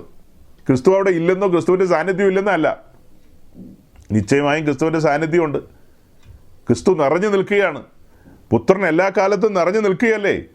പുത്രനില്ലാത്ത കാലമുണ്ടോ? അങ്ങനെ ഒരു കാലമില്ല. എല്ലാ കാലത്തും നിറഞ്ഞു നിൽക്കുകയാണ്. അപ്പോൾ നമ്മൾ ഈ പെട്ടകത്തിലേക്ക് നോക്കുമ്പോൾ കാണുന്ന കാഴ്ച ക്രിസ്തുവിൻ്റെ ദൈവത്വത്തെയാണ് അവിടെ കാണുന്നത്. അവൻ്റെ മനുഷ്യത്വം അവിടെ മറഞ്ഞിരിക്കുകയാണ്. മരം അവിടെ മറച്ചു വെച്ചിരിക്കുകയല്ലേ. പഴയ നിയമത്തിൽ മനുഷ്യത്വം അല്പം പോലും വെളിപ്പെട്ടില്ല. ദൈവത്വമാണ് അവിടെ വെളിപ്പെട്ട് നിൽക്കുന്നത്. അതുകൊണ്ടാണ് അതിപരിശുദ്ധ സ്ഥലത്തേക്ക് എപ്പോഴും കടന്നു ചെല്ലാൻ കഴിയാത്തതും രക്തം കൂടാതെ കടന്നു ചെല്ലാൻ കഴിയില്ലെന്ന് പറയുന്നതും. അതുപോലെ അവിടേക്ക് കടന്നു ചെല്ലേണ്ടതായ കാര്യങ്ങൾ ഇപ്പം ഞാൻ പറയും. അതിൻ്റെ ഗൗരവം അങ്ങനെയാണ് വെളിപ്പെട്ട് വരുന്നത്. എന്നാൽ പുതിയ നിയമത്തിലേക്ക് നമ്മൾ വരികയാണ്. പുതിയ നിയമത്തിലേക്ക് നമ്മൾ വരുമ്പോൾ ബത്ലഹേം മുതൽ നമ്മൾ കാണുന്ന കാഴ്ച എന്താ? ഡിവിനിറ്റി അകത്തും ഹ്യൂമാനിറ്റി പുറത്തുമാണ്. പഴയ നിയമത്തിൽ ഡിവിനിറ്റി പുറത്തും ഹ്യൂമാനിറ്റി അകത്തുമാണ്. പുതിയ നിയമത്തിലേക്ക് വരുമ്പോൾ നേരെ ഉൾട്ടായായി. ക്രിസ്തുവിൻ്റെ ദൈവത്വം മറഞ്ഞിരിക്കുകയാണ്. ചുമ്മാ ഒരു തച്ചൻ്റെ മകനായിട്ടാണ് സഞ്ചരിക്കുന്നത്. മറിയയുടെ മകൻ എന്നുള്ള നിലയിലാണ് അറിയപ്പെടുന്നത്. മുക്കുവന്മാരുടെയൊക്കെ കൂട്ടുകാരനാണ്. പാപികളുടെയും ചുങ്കക്കാരുടെയും സ്നേഹിതൻ എന്നുള്ള നിലയിലാണ് നടന്നു പോകുന്നത്. മനുഷ്യപുത്രൻ ക്രൂശിക്കപ്പെടുവാനായിട്ട് കടന്നു വന്നിരിക്കുകയാണ്. അപ്പോൾ തന്നെ ഡിവിനിറ്റി അകത്തുണ്ട്. തൻ്റെ ദൈവത്വം അകത്തുണ്ട്. ഇത് രണ്ടും ഇഴപിരിക്കാൻ കഴിയില്ല. ഒരിക്കൽ പോലും ക്രൂശിൽ പോലും നമുക്കത് ഇഴപിരിക്കാൻ കഴിയില്ല, തൻ്റെ ദൈവത്വവും മനുഷ്യത്വവും. അപ്പോൾ ഈ പെട്ടകത്തിൻ്റെ പഠനത്തിലേക്ക് വരുമ്പോൾ അത്ര ആഴമേറിയൊരു പഠനമാണിത്, അത്ര ആഴമേറിയൊരു പഠനം. ഈ പഠനത്തിലാണ് ക്രിസ്തുവിൻ്റെ ദൈവത്വവും മനുഷ്യത്വവും ഒക്കെ വളരെ ആഴത്തിൽ വെളിപ്പെട്ട് വരുന്നത്. അവിടെ കൊണ്ടുപോയാണ് നമ്മുടെ വത്തിക്കാൻ സഹോദരങ്ങൾ, അതായത് നമ്മുടെ പറങ്കി സംഘങ്ങൾ, അവർ പറയുന്നത് അത് മറിയാണ്, ഞങ്ങളുടെ മറിയാണെന്നൊക്കെ പറയുന്നത്. എന്നാ പറയാനാണ് ഇവരോടൊക്കെ? പിശാച് ഇവരുടെയൊക്കെ കണ്ണ് കുരുടാക്കി വെച്ചിരിക്കുകയല്ലേ. ക്രിസ്തുവിൻ്റെ മഹത്വം ദർശിക്കേണ്ടവർ മറിയയുടെ മഹത്വം ദർശിക്കാൻ പോവുകയാണ്. എന്തൊരു മണ്ടത്തരമായി പറയുന്നത്. പഴയ നിയമത്തിൽ മനുഷ്യത്വം മറഞ്ഞിരിക്കുന്നു, ദൈവത്വം വെളിപ്പെട്ടിരിക്കുന്നു. പുതിയ നിയമത്തിലേക്ക് വരുമ്പോൾ മനുഷ്യത്വം വെളിപ്പെട്ട് നിൽക്കുന്നു, ദൈവത്വം മറഞ്ഞിരിക്കുന്നു. അതുകൊണ്ടാണ് നമ്മൾ വസിക്കുന്ന കാലഘട്ടത്തിലുള്ള ആളുകൾ ചോദിക്കുന്നത്, യേശുക്രിസ്തു ദൈവമാണ് എവിടെയാണ് പറഞ്ഞതെന്ന്. യേശുക്രിസ്തു ദൈവമാണെന്നും പറഞ്ഞ്, യേശുക്രിസ്തു ദൈവമാണെന്നൊക്കെ പറയുന്ന വാക്യങ്ങളുണ്ട്. യേശുക്രിസ്തു ബെത്ലഹേമിൽ ഭൂജാതനായിട്ട് ഒരു ശിശുവായിട്ടാണല്ലോ ഭൂജാതനായി വരുന്നത്. പെട്ടെന്ന് അമാനുഷ്യനായിട്ട് വലുതായി വരികയാണെങ്കിൽ ആൾക്കാരെല്ലാം ഞെട്ടിപ്പോവും. അപ്പോൾ പറയാം, കണ്ടോ ഞാൻ ദൈവമാകട്ടോ, ഞാൻ ദൈവമാണ്, ആട്ടിടയന്മാരെ നോക്കൂ ഞാനാണ് ദൈവം. അങ്ങനെ പറഞ്ഞു കഴിഞ്ഞാൽ എന്തായിരിക്കും അവസ്ഥ? ദൈവം ഒരു കോമാളിയായി തീരും. ഒരു കോമാളിയാകാനല്ല ക്രിസ്തു വന്നത്, തൻ്റെ ദൈവത്വം മറച്ചു വെച്ചുകൊണ്ട് മനുഷ്യത്വത്തിൽ മനുഷ്യരോട് ഇടപെടുകയാണ്. താൻ ക്രൂശിക്കപ്പെടാൻ പോകുന്നത് മനുഷ്യത്വത്തിലാണ്. അതായത് നമ്മുടെ എപ്പിസ്കോപ്പൽ സമൂഹങ്ങളിൽ നിന്നൊക്കെ വന്നിട്ടുള്ള ഏത്തിസ്റ്റുകളുണ്ട്, മറ്റ് ഇതര മതസ്ഥരുണ്ട്. ഈ പറഞ്ഞ ആളുകളെല്ലാം വന്ന് ചീത്ത വിളിക്കാറുണ്ട് പല കാര്യത്തിലും. ആ ചീത്ത വിളിക്കുന്നവർക്കൊന്നും മനസ്സിലാകുന്നില്ല ക്രിസ്തു എന്തിനു വന്നു എന്ന്. അത് അന്വേഷിച്ചാലല്ലേ കണ്ടെത്താൻ പറ്റുകയുള്ളൂ. ക്രിസ്തു താനിവിടെ ഞാൻ ദൈവമാണ് കേട്ടോ, എല്ലാവരും വന്നോ മുട്ടുകുത്തിക്കോ എന്ന് പറയാൻ വേണ്ടി വന്നതല്ല. വീണുപോയ മനുഷ്യവർഗത്തെ ഉദ്ധരിക്കാൻ വന്നതാണ്, അവരെ റീസ്റ്റോർ ചെയ്യാൻ വേണ്ടി വന്നതാണ്. അതിൻ്റെ കൂട്ടത്തിൽ തേജോമനായി ദൈവത്തെ വെളിപ്പെടുത്തുകയാണ്. പല കാര്യങ്ങളല്ലേ പറയുന്നത്. നേരെ വന്ന് ഞാൻ ദൈവമാണെന്ന് പറഞ്ഞ് എങ്ങനെയാണ് മനുഷ്യൻ്റെ മുമ്പിൽ നിൽക്കുന്നത്? അങ്ങനെ നിൽക്കാൻ പറ്റുമോ? നമുക്ക് സൂര്യൻ്റെ അടുത്ത് പോയി നിൽക്കാൻ പറ്റുമോ? പുകഞ്ഞു പോകില്ലേ? നമുക്ക് സൂര്യൻ്റെ അടുത്ത് പോയി നിൽക്കാൻ പറ്റുമോ? നമ്മൾ പുകഞ്ഞു പോകും. സൂര്യനുമായി നമ്മെ കമ്പയർ ചെയ്യാൻ പറ്റില്ലെന്നേ. അപ്പം നമ്മൾ സൂര്യന്മാരായി കഴിഞ്ഞാൽ നമുക്ക് സൂര്യൻ്റെ അടുത്ത് പോയി നിൽക്കാം, രണ്ടും തമ്മിൽ കത്തിപ്പോകൊന്നുമില്ല. സൂര്യന് നമ്മുടെ അടുത്ത് വന്ന് നിൽക്കണമെങ്കിൽ സൂര്യൻ മനുഷ്യനായിട്ട് വരണം, അല്ലാതെ സൂര്യനായിട്ട് വന്നാൽ ഞാൻ പുകഞ്ഞു പോകില്ലേ? നിന്നെ പൊട്ടൻ എന്നല്ലാതെ ഞാൻ എന്നാ പേരിട്ട് വിളിക്കും? നീ എന്നാ ഏത്തിസ്റ്റാന്നേ ഈ പറയുന്നത്? കോയമാരോടും കൂടെ ഞാൻ ഈ പറയുന്നത്. സൂര്യൻ എൻ്റെ അടുക്കിലേക്ക് വരാൻ കഴിയില്ലെന്നേ, വന്നാൽ ഞാൻ പുകഞ്ഞു പോകും. സൂര്യനെ സൃഷ്ടിച്ചവൻ എൻ്റെ അടുക്കിലേക്ക് അതേ നിലയിൽ വന്നാൽ എങ്ങനെ ഇരിക്കും? അടുത്തുകൂടാത്ത വെളിച്ചത്തിൽ വസിക്കുന്ന തേജോമയനായ ദൈവം, ആർക്കും അടുത്തുകൂടാത്ത വെളിച്ചം, അത്ര ഭയങ്കരനും മഹാനുമായ ദൈവം, ദഹിപ്പിക്കുന്ന അഗ്നിയായവൻ, അങ്ങനെ തന്നെ എൻ്റെ അടുക്കിലേക്ക് വന്നാൽ പിന്നെ ഞാൻ ബാക്കിയുണ്ടോ? അതുകൊണ്ടാണ് അവൻ വേശാൽ മനുഷ്യനായി വന്നത്. ഈ പഠനങ്ങൾ നമ്മെ നയിക്കുന്നത് എങ്ങോട്ടാ? ക്രിസ്തുവിൻ്റെ മനുഷ്യത്വത്തിലേക്ക് നമ്മൾ നോക്കുമ്പോൾ 1 തിമോഥെയോസിൻ്റെ ലേഖനം 3-ാം അധ്യായം അതിൻ്റെ 14-15 ഒന്ന് വായിച്ചേ. അല്ലല്ലോ, 1 Timothy chapter 3.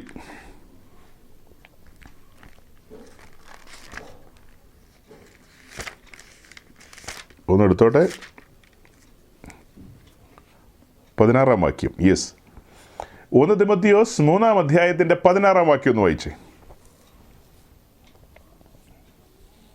അവൻ ജഡത്തിൽ വെളിപ്പെട്ടു, ആത്മാവിൽ നീതീകരിക്കപ്പെട്ടു, ദൂതന്മാർക്ക് പ്രത്യക്ഷനായി, ജാതികളുടെ ഇടയിൽ പ്രസംഗിക്കപ്പെട്ടു, ലോകത്തിൽ വിശ്വസിക്കപ്പെട്ടു, തേജസ്സിൽ എടുക്കപ്പെട്ടു എന്നിങ്ങനെ ദൈവഭക്തിയുടെ മർമ്മം സമ്മതാമണ്ണം വലിയതാകുന്നു. സൗരങ്ങളെ, ഈ വാക്യമുണ്ടല്ലോ, ഞാൻ അതിൻ്റെ ട്രാൻസ്ലേഷന് എടുത്തു വയ്ക്കാൻ മറന്നുപോയല്ലോ. ഈ വാക്യത്തിൻ്റെ ട്രാൻസ്ലേഷൻ കറക്റ്റല്ല. ദൈവം ജഡത്തിൽ വെളിപ്പെട്ടു എന്നാണ് തുടങ്ങുന്നത്, അവൻ വെളിപ്പെട്ടു എന്നൊന്നുമല്ല. അങ്ങനെ വായിച്ചു കഴിഞ്ഞാൽ ആളുകൾക്ക് ചിലപ്പോൾ മനസ്സിലാകണമെന്നില്ല. ദൈവം ജഡത്തിൽ വെളിപ്പെട്ടു, ആത്മാവിൽ നീതീകരിക്കപ്പെട്ടു, ദൂതന്മാർക്ക് പ്രത്യക്ഷനായി, ജാതികളുടെ ഇടയിൽ പ്രസംഗിക്കപ്പെട്ടു ലോകത്തിൽ വിശ്വസിക്കപ്പെട്ടു, തേജസ്സിൽ എടുക്കപ്പെട്ടു എന്നിങ്ങനെ ദൈവഭക്തിയുടെ മർമ്മം സമ്മതമാവണ്ണം വലുതാകുന്നു. അതിനകത്ത് ട്രാൻസ്ലേഷനിൽ ഒത്തിരി വ്യത്യാസങ്ങളുണ്ട്, സൂക്ഷിച്ച് നോക്കേണ്ടതുണ്ട്.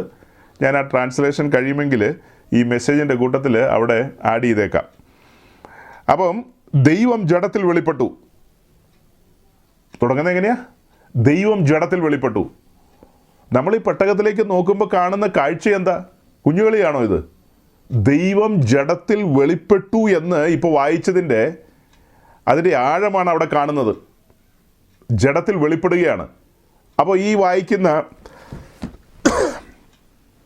അപ്പോൾ ആദ്യം വായിച്ച പുറപ്പാട് ദിവസം 25-ന്റെ 10-ാം വാക്യത്തിൽ ഖദിരമരം കൊണ്ടൊരു പെട്ടകം ഉണ്ടാക്കണം. ആ പെട്ടകത്തിലേക്ക് നമ്മൾ നോക്കുമ്പോൾ ക്രിസ്തുവിൻ്റെ മനുഷ്യത്വം മറിഞ്ഞിരിക്കുന്നു. ദൈവത്വമാണ് അവിടെ വെളിപ്പെട്ട് നിൽക്കുന്നത്. അതിപരിശുദ്ധ സ്ഥലത്താണെന്ന് ഓർക്കണം, വെളിയിലൊന്നുമല്ല. ആ സമയത്ത് അതിൽ നിന്ന് തിമോത്തിയോസിൻ്റെ ലേഖനത്തിലേക്ക് വരുമ്പോൾ എന്താ വായിച്ചത്? ദൈവം ജഡത്തിൽ വെളിപ്പെട്ടു. അതാണ് ബത്ലഹേം. അതാണ് ബത്ലഹേം. ദൈവം ജഡത്തിൽ വെളിപ്പെട്ടു.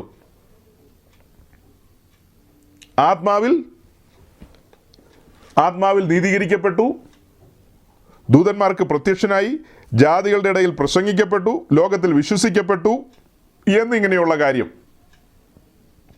അത് ദൈവം ജഡത്തിൽ വെളിപ്പെട്ടതിന് ശേഷമുള്ള കാര്യമാണ്. ക്രിസ്തുവിൻ്റെ മനുഷ്യത്വവുമായി ബന്ധപ്പെട്ട കാര്യങ്ങളാണ് ആ വായിച്ചത്. ചേർന്ന് ഫിലിപ്പ് ലേഖനം 2-ാം അധ്യായത്തിലെ ഒരു വാക്യോടെ ഒന്ന് വായിക്കാം. ഫിലിപ്പ് ലേഖനം, ഫിലിപ്പീൻസ് ചാപ്റ്റർ 2 വേഴ്സ് 5 ഓൺവേർഡ്സ്. 2-ാം അധ്യായത്തിൻ്റെ 5 മുതൽ താഴേക്ക് അല്പം വായിച്ചേ. ക്രിസ്തുവേശുവിലുള്ള പാവം തന്നെ നിങ്ങളിലും ഉണ്ടായിരിക്കട്ടെ.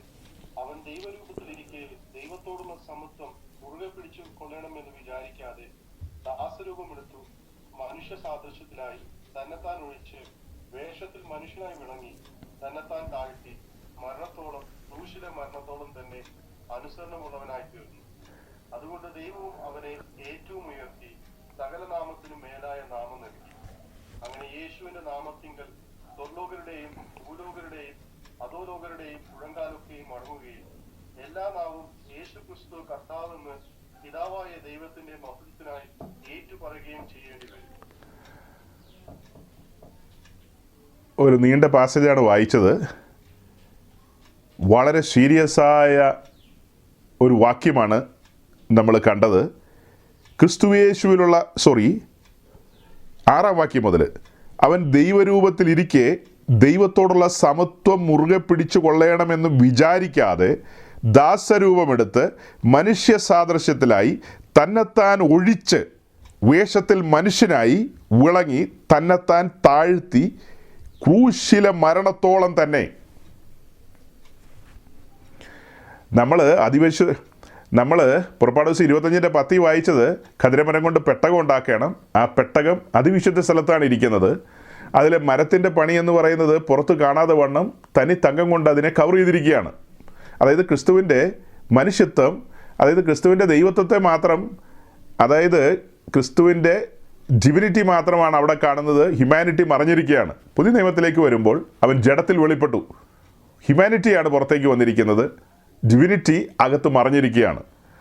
അപ്പോൾ ഈ വായിച്ച വാക്യപ്രകാരം അതിപരിശുദ്ധ സ്ഥലത്ത് വസിച്ചിരുന്നവൻ ദൈവരൂപത്തിലിരിക്കെ, അതാണ് അത് വായിച്ചത്, ദൈവത്തോടുള്ള സമത്വം മുറുകെ പിടിച്ചു കൊള്ളണമെന്ന് വിചാരിക്കാതെ ദാസരൂപമെടുത്ത് മനുഷ്യ സാദൃശ്യത്തിലായി തന്നെത്താൻ ഒഴിച്ചു, എം ടി ആക്കിയെന്ന്. അതാണ് പെട്ടകത്തിലേക്ക് നോക്കുമ്പോൾ നമ്മൾ കാണുന്നത്. അതിപരിശുദ്ധ സ്ഥലത്തിരിക്കുന്ന പെട്ടകത്തിലേക്ക് നോക്കി നമ്മൾ ഇത്രയും കാര്യങ്ങൾ കാണുകയായിരുന്നു. അവിടെ നിന്ന് നമ്മൾ പ്രാകാരത്തിലിരിക്കുന്ന യാഗപീഠത്തിലേക്ക് നോക്കുമ്പോൾ കാണുന്ന ആ കാഴ്ച എന്ന് പറയുന്നത് യാഗപീഠം ഒരു ഉടൻ ബോക്സ് തന്നെയാണ്. ഖദിരമരം കൊണ്ടാണ് അത് പണിയുന്നത്. അതിന് താമ്രം കൊണ്ടാണ് പാനൽ ചെയ്തിരിക്കുന്നത്. ബ്രോൺസ് കൊണ്ട് അതിനെ കവർ ചെയ്തിരിക്കുകയാണ്, താമ്രം കൊണ്ട്. ആ യാഗപീഠത്തിലേക്ക് നമ്മൾ നോക്കുമ്പോൾ കാണുന്നൊരു കാഴ്ച, യാഗപീഠത്തിൻ്റെ ഉള്ളു പൊള്ളയാണ്. തന്നെത്താൻ ഒഴിച്ചു എന്നുള്ളതാണ് അത് കാണിക്കുന്നത്. മഹത്വത്തിൽ വസിച്ചവൻ മഹത്വം മറച്ചു വെച്ച് തന്നെത്താൻ ഒഴിച്ച് മനുഷ്യരൂപത്തിലേക്ക് ഇറങ്ങി വന്നിരിക്കുകയാണ്. തന്നെത്താൻ ഒഴിച്ച് മനുഷ്യവേഷത്തിൽ വന്നിരിക്കുകയാണ്. തൻ്റെ ഡിവിനിറ്റി, ദൈവത്വം മറച്ചു വെച്ച് മനുഷ്യത്വം വെളിപ്പെടുത്തിയാണ് വന്നിരിക്കുന്നത്. യാഗപീഠത്തിലേക്ക് നോക്കുമ്പോൾ നമുക്ക് ദൈവത്വം വല്ലതും കാണാനുണ്ടോ? അവിടെ കാണുന്ന കാഴ്ച എന്താ? മാനവലോകത്തിനും വേണ്ടി മറുവിലയായി തീർന്ന മനുഷ്യനായ ക്രിസ്തുയേശുവിനെയാണ് അവിടെ നമ്മൾ കാണുന്നത്. തന്നെത്താൻ ഒഴിച്ചു. അതേസമയം അതിപരിശുദ്ധ സ്ഥലത്ത് കാണുന്ന കാഴ്ച എന്താ? ആരാധന സ്വീകരിക്കുകയാണ്. അവിടെ ആരാധന സ്വീകരിക്കുകയാണ്. അവിടേക്കല്ലേ ആണ്ടിലൊരിക്കൽ മഹാപുരോഹിതൻ കടന്നു വന്ന് ശുശ്രൂഷകൾ പൂർത്തീകരിക്കുന്നത്.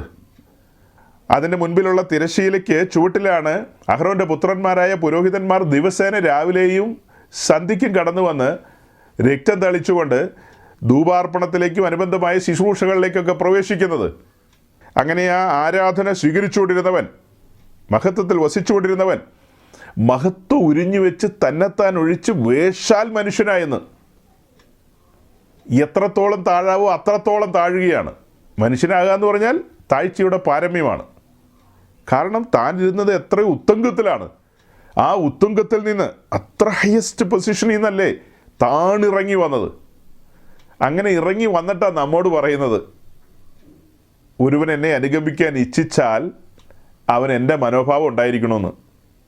അവനും തന്നെത്താൻ ത്യജിക്കണമെന്ന്, തന്നെത്താൻ ഒഴിക്കണമെന്ന്, ആ സമർപ്പണത്തിലേക്ക് വരണം, അനുദിനം ക്രൂശെടുക്കണമെന്ന് പറഞ്ഞാൽ അവൻ്റെ ജീവിതവും ബലിപീഠത്തിലായിരിക്കണം, സമർപ്പിത ജീവിതമായിരിക്കണം.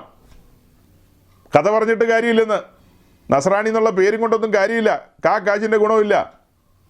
ഇതാണ് സന്ദേശം, ഇതാണ് ഉപദേശം, ഇതാണ് പെന്തക്കോസ്തിൻ്റെ ഉപദേശം. മഹത്വത്തിൽ വസിച്ചവൻ മഹത്വം മറച്ചു വെച്ച് താണിറങ്ങി വന്നിരിക്കുകയാണ്. തന്നെത്താൻ ഒഴിച്ചു എന്നിട്ടാ പറയുന്നത് തന്നെത്താൻ ത്യജിക്കണമെന്ന്. അന്നേരം നമ്മൾ പറയുക, അങ്ങനെ വാക്യത്തിലുണ്ടോ?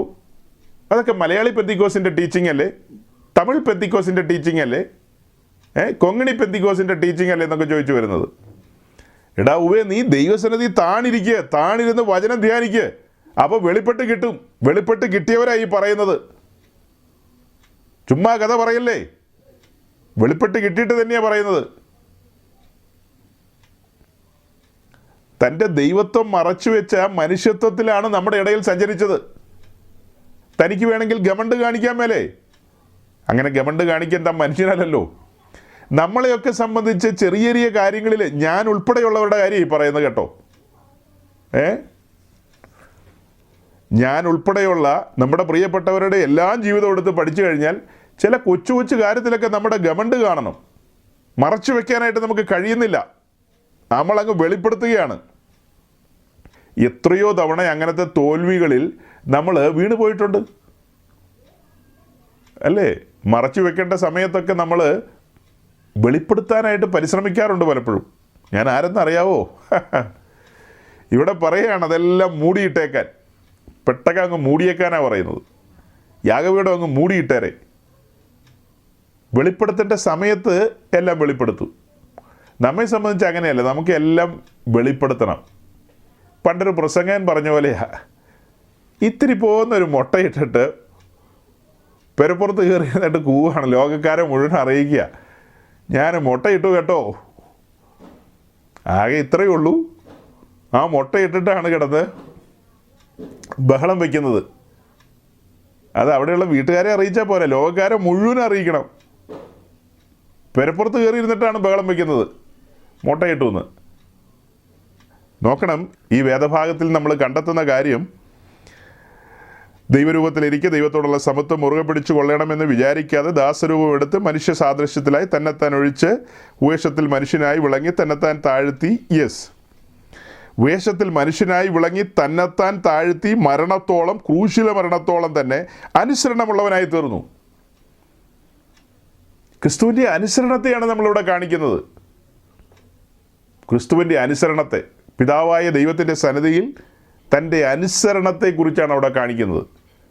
അപ്പോൾ ദൈവകുടുംബത്തിലേക്ക് കടന്നു വന്ന നാം ഓരോരുത്തരും അതുപോലത്തെ അനുസരണത്തിലേക്ക് കടന്നു വരണം. നമുക്കാർക്കും നമ്മുടെ ഇഷ്ടത്തിന് ജീവിക്കാൻ അനുവാദമില്ലെന്നുള്ള വാക്യങ്ങൾ അസംഖ്യമുണ്ട് നമ്മുടെ മുമ്പിൽ. നമ്മളാരും ശ്രദ്ധിക്കാറില്ല. യഹോവ സിയോനിൽ നിന്ന് തന്നെ അനുഗ്രഹിക്കും. നമ്മുടെ തലയ്ക്ക് മീതെ കെട്ടിത്തൂക്കിയിട്ടിരിക്കുക, യഹോവ സിയോനിൽ നിന്ന് തന്നെ അനുഗ്രഹിക്കും എന്നുള്ളത്. അതേസമയം ഇങ്ങനെയുള്ള ഗൗരവമായ കാര്യങ്ങളുണ്ട്. 2 കൊരിന്ത്യർ ലേഖനം 5:14-15 വായിച്ചു കഴിഞ്ഞാൽ അവിടെ നമ്മൾ കാണുന്നത് ഇനി ജീവിക്കുന്നവർ തങ്ങൾക്കായിട്ടല്ല തങ്ങൾക്ക് വേണ്ടി മരിച്ചു ഉയർത്തവനായിട്ട് തന്നെ ജീവിക്കണം എന്നുള്ള വാക്യം നമ്മൾ കെട്ടിത്തൂക്കിയിടില്ല. നമ്മൾ പെന്തിക്കോസ് അങ്ങനത്തെ വാക്യങ്ങളൊന്നും മേടിച്ച് കെട്ടിത്തൂക്കിയിടില്ല. നമ്മളെങ്ങനെ കെട്ടിത്തൂക്കിയിടും? നിന്റെ മാവ് കുഴയ്ക്കുന്ന തൊട്ടി അനുഗ്രഹിക്കപ്പെട്ടിരിക്കും. യഹോവ സിയോനിൽ നിന്ന് നിന്നെ അനുഗ്രഹിക്കും. നിന്നെ വാലല്ല പിന്നെ ഏതാണ്ടൊക്കെ ആക്കും. അതേസമയം നമ്മെ തന്നെ ഓർമ്മിപ്പിച്ച് ഉണർത്തേണ്ട വാക്യങ്ങളാണ് ഞാൻ പറഞ്ഞത്. ഇനി ജീവിക്കുന്നവർ തങ്ങൾക്കായിട്ടല്ലെന്ന്. വീണ്ടെടുക്കപ്പെട്ടവർ ജീവന്റെ പുതുക്കത്തിൽ നടക്കണം. അതിനവർ ക്രൂശിനെ ധ്യാനിക്കണം. ഇങ്ങനെ ഒരു അനുസരണത്തിലേക്ക് വന്നവനെക്കുറിച്ച് എബ്രായർ 12-ാം അധ്യായത്തിൻ്റെ 1, 2, 3 വാക്യത്തിലുണ്ട്. ക്രൂശിലെ മരണത്തോളം തന്നെത്താൻ താഴ്ത്തിയവനെക്കുറിച്ച് അവിടെയുണ്ട്, ഇവിടെയും ഉണ്ട്. അല്ല, ഇതൊക്കെ ധ്യാനിക്കേണ്ടതെന്ന് ചോദിച്ചാൽ ഇതാരപ്പം ധ്യാനിക്കുന്നത്? ഇത് ധ്യാനിക്കാൻ എവിടെയോ നേരം?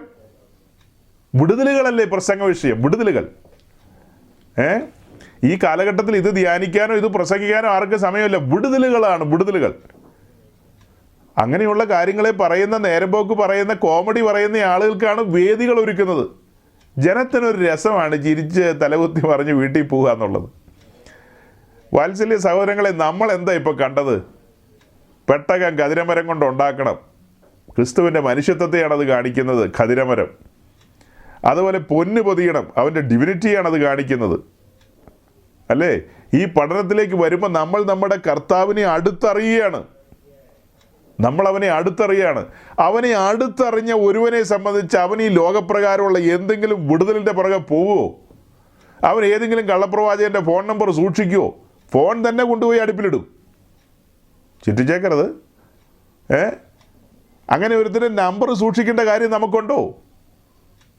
നമുക്ക് തത്സമയ സഹായത്തിനും കൃപ പ്രാപിപ്പാനുമായി കൃപാസനത്തെങ്കിലേക്ക് അടുത്തു വരാൻ പറ്റില്ലേ? ഇപ്പോൾ മനുഷ്യനായ ക്രിസ്തു പിതാവിൻ്റെ സന്നിധിയിൽ നമുക്ക് വേണ്ടി പക്ഷവാതം ചെയ്തുകൊണ്ടിരിക്കുകയാണ്. നമ്മുടെ ഉദ്ധാരണങ്ങളുടെ ഇടത്തേക്ക് നമുക്കിന്ന് അടുത്തു വരാം. വേറെ ഒരു മാനുഷികമായ മീഡിയേറ്ററിൻ്റെ ആവശ്യമില്ലല്ലോ. നമുക്ക് നമ്മുടെ കർത്താവിനോട് ഇടപെടാവുന്നൊരു കാലമല്ലേ? നമ്മൾ അവനെ അടുത്തറിയുമ്പോൾ അവൻ്റെ തലയെടുപ്പൊന്ന് വേറെയായിരിക്കും, അല്ലേ? ക്രിസ്തുവിനെ അറിയുക. അത് പറഞ്ഞപ്പോൾ ഫിലിപ്പ് ലേഖനത്തിലെ മറ്റൊരു വാക്യം എനിക്ക് ഓർമ്മ വരികയാണ്. 3-ാം അധ്യായത്തിലെ ഫിലിപ്പിയൻസ് ചാപ്റ്റർ 3 3-ാം അധ്യായത്തിലേക്ക് വരുമ്പോൾ അവിടെ പൗലോസ് പറയുന്നുണ്ട് 7-ാം വാക്യത്തിൽ, എനിക്ക് ലാഭമായിരുന്നതൊക്കെയും ഞാൻ ക്രിസ്തു നിമിത്തം ഛേദമെന്ന് എണ്ണിയിരിക്കുന്നു. അത്രയുമല്ല, എൻ്റെ കർത്താവായ ക്രിസ്തുയേശുവിനെ കുറിച്ചുള്ള പരിജ്ഞാനത്തിൻ്റെ ശ്രേഷ്ഠത നിമിത്തം എനിക്ക് ലാഭമായിരുന്നതൊക്കെയും ഞാൻ ക്രിസ്തു നിമിത്തം ഛേദമെന്ന് എണ്ണുന്നു. അതിൻ്റെ 9-ാം വാക്യത്തിലേക്ക് വരുമ്പോൾ തുടക്കത്തിൽ കാണുന്ന ക്രിസ്തുവിനെ നേടുന്ന കാര്യമാണ്. പിന്നെ താഴേക്ക് വരുമ്പോൾ ക്രിസ്തുവിനെ അനുഭവിച്ചറിയുന്നതിനെ കുറിച്ചാണ് പറയുന്നത്. ഇവിടെ വായിച്ചു തുടങ്ങിയത് ലാഭമായിരുന്നതൊക്കെയും ഛേദമെന്ന് എണ്ണിയത് എന്തിനാ? ക്രിസ്തു നിമിത്തമാണ്. ക്രിസ്തുവിനെ അനുഭവിക്കുകയാണ്. അവൻ ആരെന്ന് രുചിച്ചറിയുകയാണ്. അത് പറഞ്ഞപ്പോഴാണ് കഴിഞ്ഞ ആഴ്ച ഒരു കാര്യം വിശദീകരിക്കാമെന്ന് ഞാൻ പറഞ്ഞിരുന്നു. അത് അന്നേരം അങ്ങ് പറയാൻ പറ്റിയില്ല. അതായത് ഇസ്രായേലിൻ്റെ പാപപരിഹാരത്തോടുള്ള ബന്ധത്തിൽ, അറ്റോൺമെൻറ്റ് ഡേയോടുള്ള ബന്ധത്തിൽ മഹാപുരോഹിതൻ ദൈവത്തിൻ്റെ സന്നിധിയിലേക്ക് കടന്നു വരുന്നൊരു കാര്യമുണ്ട്. കഴിഞ്ഞ ദിവസം ഒരു സഹോദരൻ എന്നോടൊരു ചോദ്യം ചോദിച്ചു. അതിനോടുള്ള ബന്ധത്തിൽ സാധാരണ കേട്ടിരിക്കുന്നതും പറയുന്നതുമായ കാര്യം, ആണ്ടിലൊരിക്കൽ മഹാപുരോഹിതൻ അതിപരിശുദ്ധ സ്ഥലത്തേക്ക് വരുമ്പോൾ അവിടെ രക്തം തളിച്ചുകൊണ്ടല്ലേ ശുശ്രൂഷകൾ ആരംഭിക്കുന്നത് എന്നാണ് ചോദ്യം. അപ്പം ഞാൻ കഴിഞ്ഞ ആഴ്ചത്തെ മെസ്സേജിനകത്ത് സൂചിപ്പിച്ചിരുന്നു, ആണ്ടിലൊരിക്കൽ മഹാപുരോഹിതൻ അതിപരിശുദ്ധ സ്ഥലത്തേക്ക് കടന്നു വരുമ്പോൾ ആദ്യം രക്തമല്ല തളിക്കുന്നത്, ആദ്യം ധൂപമർപ്പിക്കുകയാണ് വേണ്ടതെന്നുള്ളത്. ലേവിറ്റിക്സ് ചാപ്റ്റർ 16, ലേവ്യ പുസ്തകം 16-ാം അധ്യായത്തിൻ്റെ 12-ാമത്തെ വാക്യം ഒന്ന് വായിച്ചേ. വേഴ്സ് 12. അവൻ യഹോവയുടെ സന്നിധിയിൽ യാഗപീഠത്തിന്മേലുള്ള തീക്കനൽ ഒരു കലശത്തിൽ നിറച്ച് സൗരഭ്യമുള്ള ധൂപവർഗ ചൂർണം കൈനിറയെ എടുത്ത് തിരശ്ശീലയ്ക്കകത്ത് കൊണ്ടുവരണം. ഈ ചാപ്റ്ററിൻ്റെ കോണ്ടസ്റ്റ് ആദ്യം മനസ്സിലാക്കണം. അതായത് ലേവ്യ പുസ്തകം 16-ാം അധ്യായത്തിലേക്ക് വരുമ്പോൾ ആണ്ടിലൊരിക്കൽ ഇസ്രായേൽ ജനം ദൈവസന്നിധിയിൽ കടന്നു വന്ന് അവരുടെ മഹാപുരോഹിതൻ ഇസ്രായേലിൻ്റെ പാപത്തിൻ്റെ പരിഹാരത്തിന് മോസ്റ്റ് ഹോളി പ്ലേസിലേക്ക് കടന്നുപോയി അവിടെ ഇസ്രായേലിന് വേണ്ടി പക്ഷവാതം ചെയ്യുന്ന കാഴ്ചയാണ്. അവരുടെ പാപത്തിൻ്റെ പരിഹാരത്തിനുള്ള കാര്യങ്ങളെല്ലാം അവിടെ ചെയ്യുകയാണ്.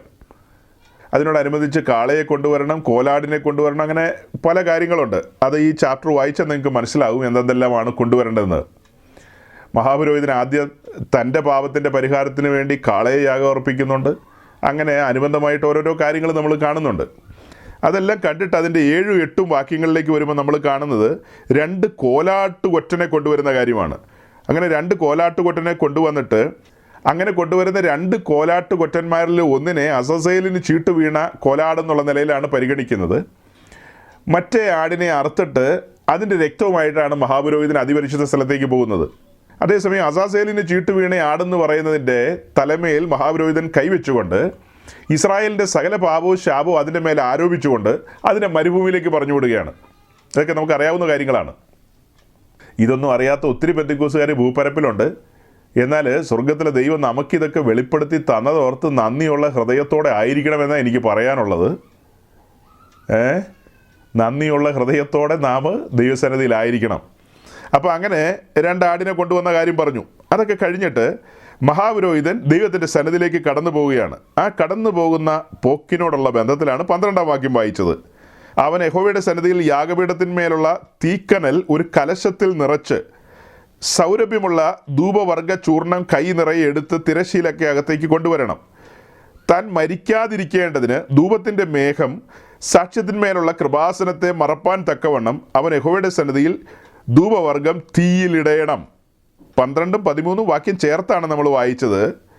അതായത് ഇസ്രായേലിൻ്റെ മഹാപുരോഹിതൻ അതിപരിശുദ്ധ സ്ഥലത്തേക്ക് കടന്നു വരുമ്പോൾ ധൂപകലശത്തിൽ നമ്മൾ സാധാരണ കാണുന്ന ആ ഒരു കാഴ്ച എന്ന് പറയുന്നത് ഹോളി പ്ലേസിലിരിക്കുന്ന ഇൻസെൻസ് ഓൾട്ടർ അഥവാ ധൂപപീഠത്തിലാണ് ദിവസേനയുള്ള ധൂപാർപ്പണം എന്ന് പറയുന്ന കാര്യം നടത്തുന്നത്. അതേസമയം ആണ്ടിലൊരിക്കൽ മഹാപുരോഹിതൻ അതിപരിശുദ്ധ സ്ഥലത്തേക്ക് കടന്നു വരുമ്പോൾ തൻ്റെ കയ്യിൽ ഒരു ധൂപക്കുറ്റിയുണ്ട്, ഒരു സെൻസർ ധൂപക്കുറ്റി.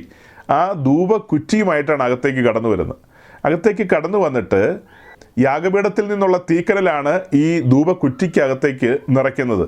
അതിന് മുകളിലേക്കാണ് പുറപ്പാട് ദിവസം 30-ാം അധ്യായത്തിൽ നമ്മൾ വായിച്ചിട്ടുള്ള ആ സുഗന്ധവർഗ്ഗങ്ങൾ നേർമയായി പൊടിച്ചത് അതിൻ്റെ മുകളിലേക്കിടും. അതായത് ഈ തീക്കനലിൻ്റെ മുകളിലേക്കിടും. അങ്ങനെ അതിവിശുദ്ധ സ്ഥലത്ത് വന്നിട്ട് താൻ അവിടെ ധൂപം വീശും. ധൂപം കാണിക്കുക എന്നാണ് അതിന് പറയുന്നത്. ധൂപം വീശും. അതാണ് ശുശ്രൂഷകളിൽ ഏറ്റവും സീരിയസ് ആയ ശുശ്രൂഷ എന്ന് പറയുന്നത്, ധൂപാർപ്പണം. അങ്ങനെ 13-ാം വാക്യത്തിലേക്ക് വരുമ്പോൾ കാണുന്നത് താൻ മരിക്കാതിരിക്കേണ്ടതിന് ധൂപം കാണിച്ചില്ലേ മരിക്കും എന്നുള്ളതാണ് അപ്പോൾ വരുന്നത്. അങ്ങനെ കൃപാസനത്തെ ധൂപം കൊണ്ട് നിറയ്ക്കുകയാണ് താൻ. ആദ്യം കൃപാസനത്തെ ധൂപം കൊണ്ട് നിറയ്ക്കുന്നു, രണ്ടാമത് യാഗമൃഗത്തിൻ്റെ രക്തം അവിടെ തളിക്കുന്നു. അതാണ് അതിൻ്റെ പ്രൊസീജിയർ. അത് പറയുമ്പോൾ അനുബന്ധമായി ചില വാക്യങ്ങൾ വായിക്കേണ്ടതുണ്ട്.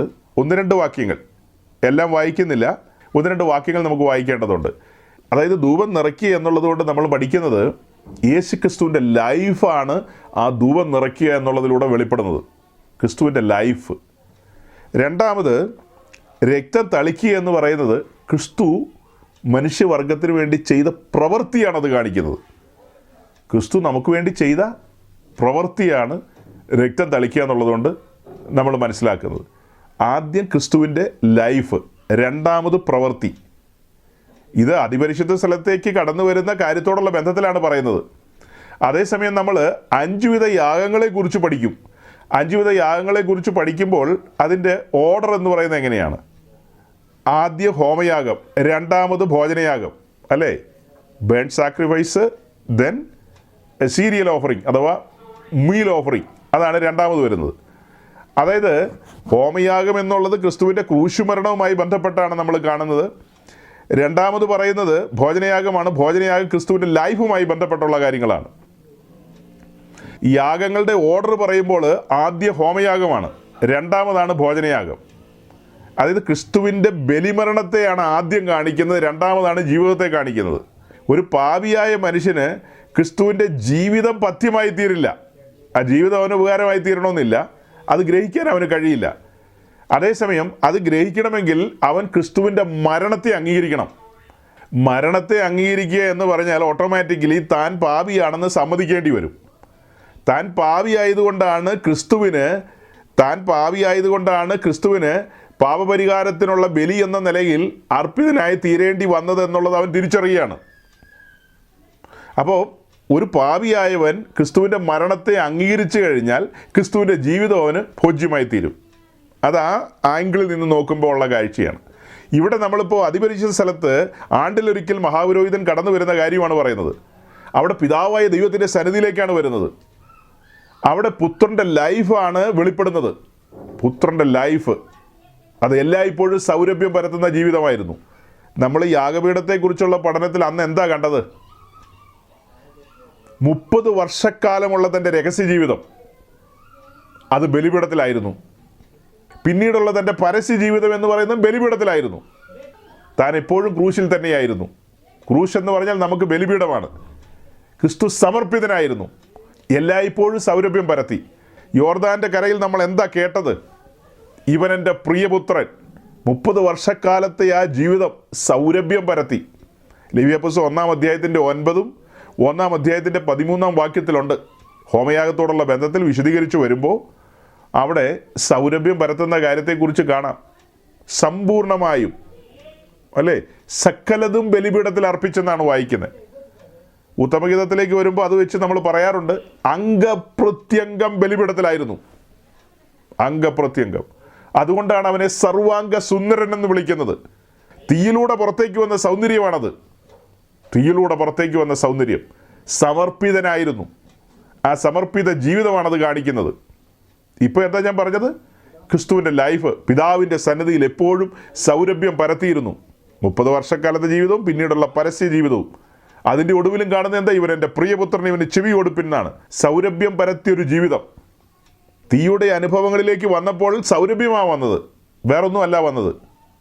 അതല്ലേ സഹോദരങ്ങളെ ഇപ്പോൾ നമ്മൾ കണ്ടത്? ധൂപകലശത്തിൽ തീക്കനലാണ്.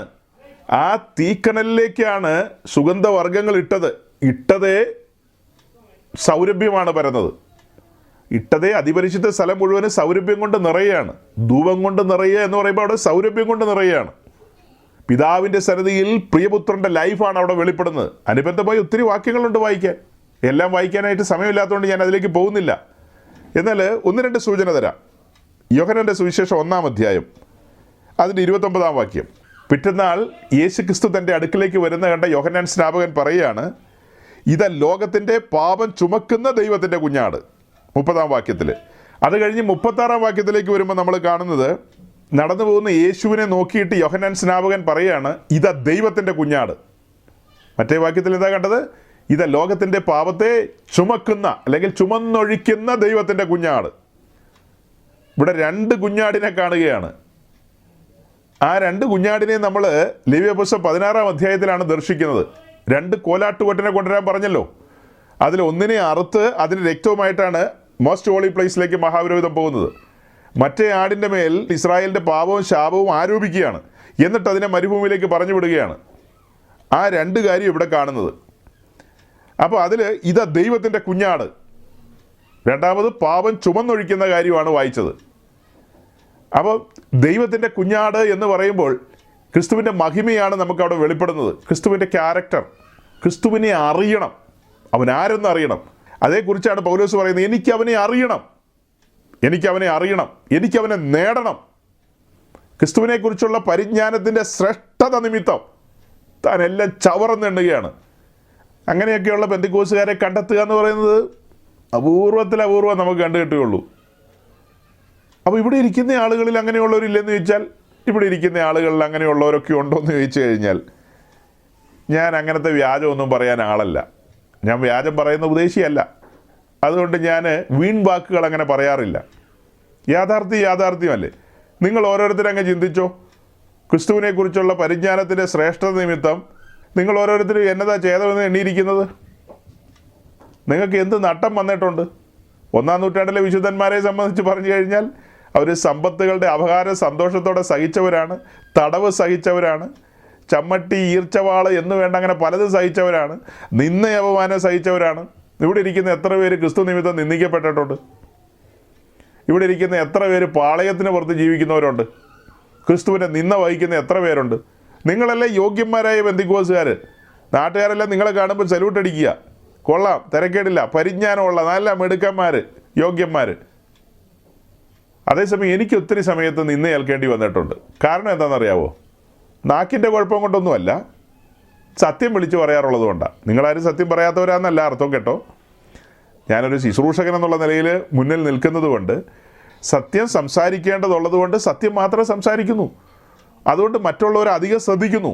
നിങ്ങൾക്ക് നിങ്ങളുടേതായ സർക്കിളിൽ സത്യത്തിന് വേണ്ടി നിന്ന് കഴിഞ്ഞാൽ നിന്നയൊക്കെ വഹിക്കേണ്ടി വരും. നിന്നയൊക്കെ വരുമ്പോൾ നമുക്ക് നെഞ്ചുവേദന ഉണ്ടാവും. അതാണ് ഏറ്റവും വലിയ കുഴപ്പം. ചിലപ്പോൾ ഭർത്താവിൽ നിന്നാകാം, ഭാര്യയിൽ നിന്നാകാം, സഹോദരങ്ങളിൽ നിന്നാകാം, മാതാപിതാക്കളിൽ നിന്നാകാം, മറ്റുള്ളവരിൽ നിന്നാകാം, ചുറ്റുപാടിൽ നിന്നാകാം, അല്ലെ നിങ്ങളുടെ പാസ്റ്ററിൽ നിന്ന് തന്നെയാകാം, നിങ്ങളുടെ കൂട്ടു സഹോദരങ്ങളിൽ നിന്ന് തന്നെയാകാം. നിങ്ങൾ അനുദിനം ക്രൂശ് എടുക്കാൻ പ്ലാൻ ചെയ്യുകയാണ്. നുകത്തിന് കീഴിലുള്ളൊരു ജീവിതം ആഗ്രഹിക്കുകയാണ്. നിങ്ങൾ ഇടുക്കമുള്ള വാതിൽ കണ്ടെത്തുകയാണ്. ആ ഹട്ടിംഗ് പാത്തിലൂടെ നടക്കാമെന്ന് ചിന്തിക്കുകയാണ്. പാളയത്തിന് വെളിയിലുള്ളൊരു ജീവിതം ആഗ്രഹിക്കുകയാണ്. ക്രിസ്തുവിൻ്റെ നിന്ന വഹിക്കാമെന്ന് ചിന്തിക്കുകയാണ്. അവ ബാക്കി പെന്തിക്കോസ്ത് അഥവാ ശേഷം പെന്തിക്കോസ്ത് എന്ത് പറയും? അതിവിശുദ്ധ വന്നിരിക്കുന്നു, അതിവിശുദ്ധൻ വന്നിരിക്കുന്നു. കത്തോലിക്കരാണ് എന്ത് പറയും? വലിയ പുണ്യാളം വന്നിരിക്കുന്നു എന്ന് പറയും. അപ്പോൾ അത്തരത്തിലുള്ള നിന്ദകളൊക്കെ അതൊക്കെ സാരമുള്ള കാര്യമല്ല, വലിയ വലിയ കേസൊന്നുമല്ല. വലിയ വലിയ കാര്യങ്ങളുണ്ട്.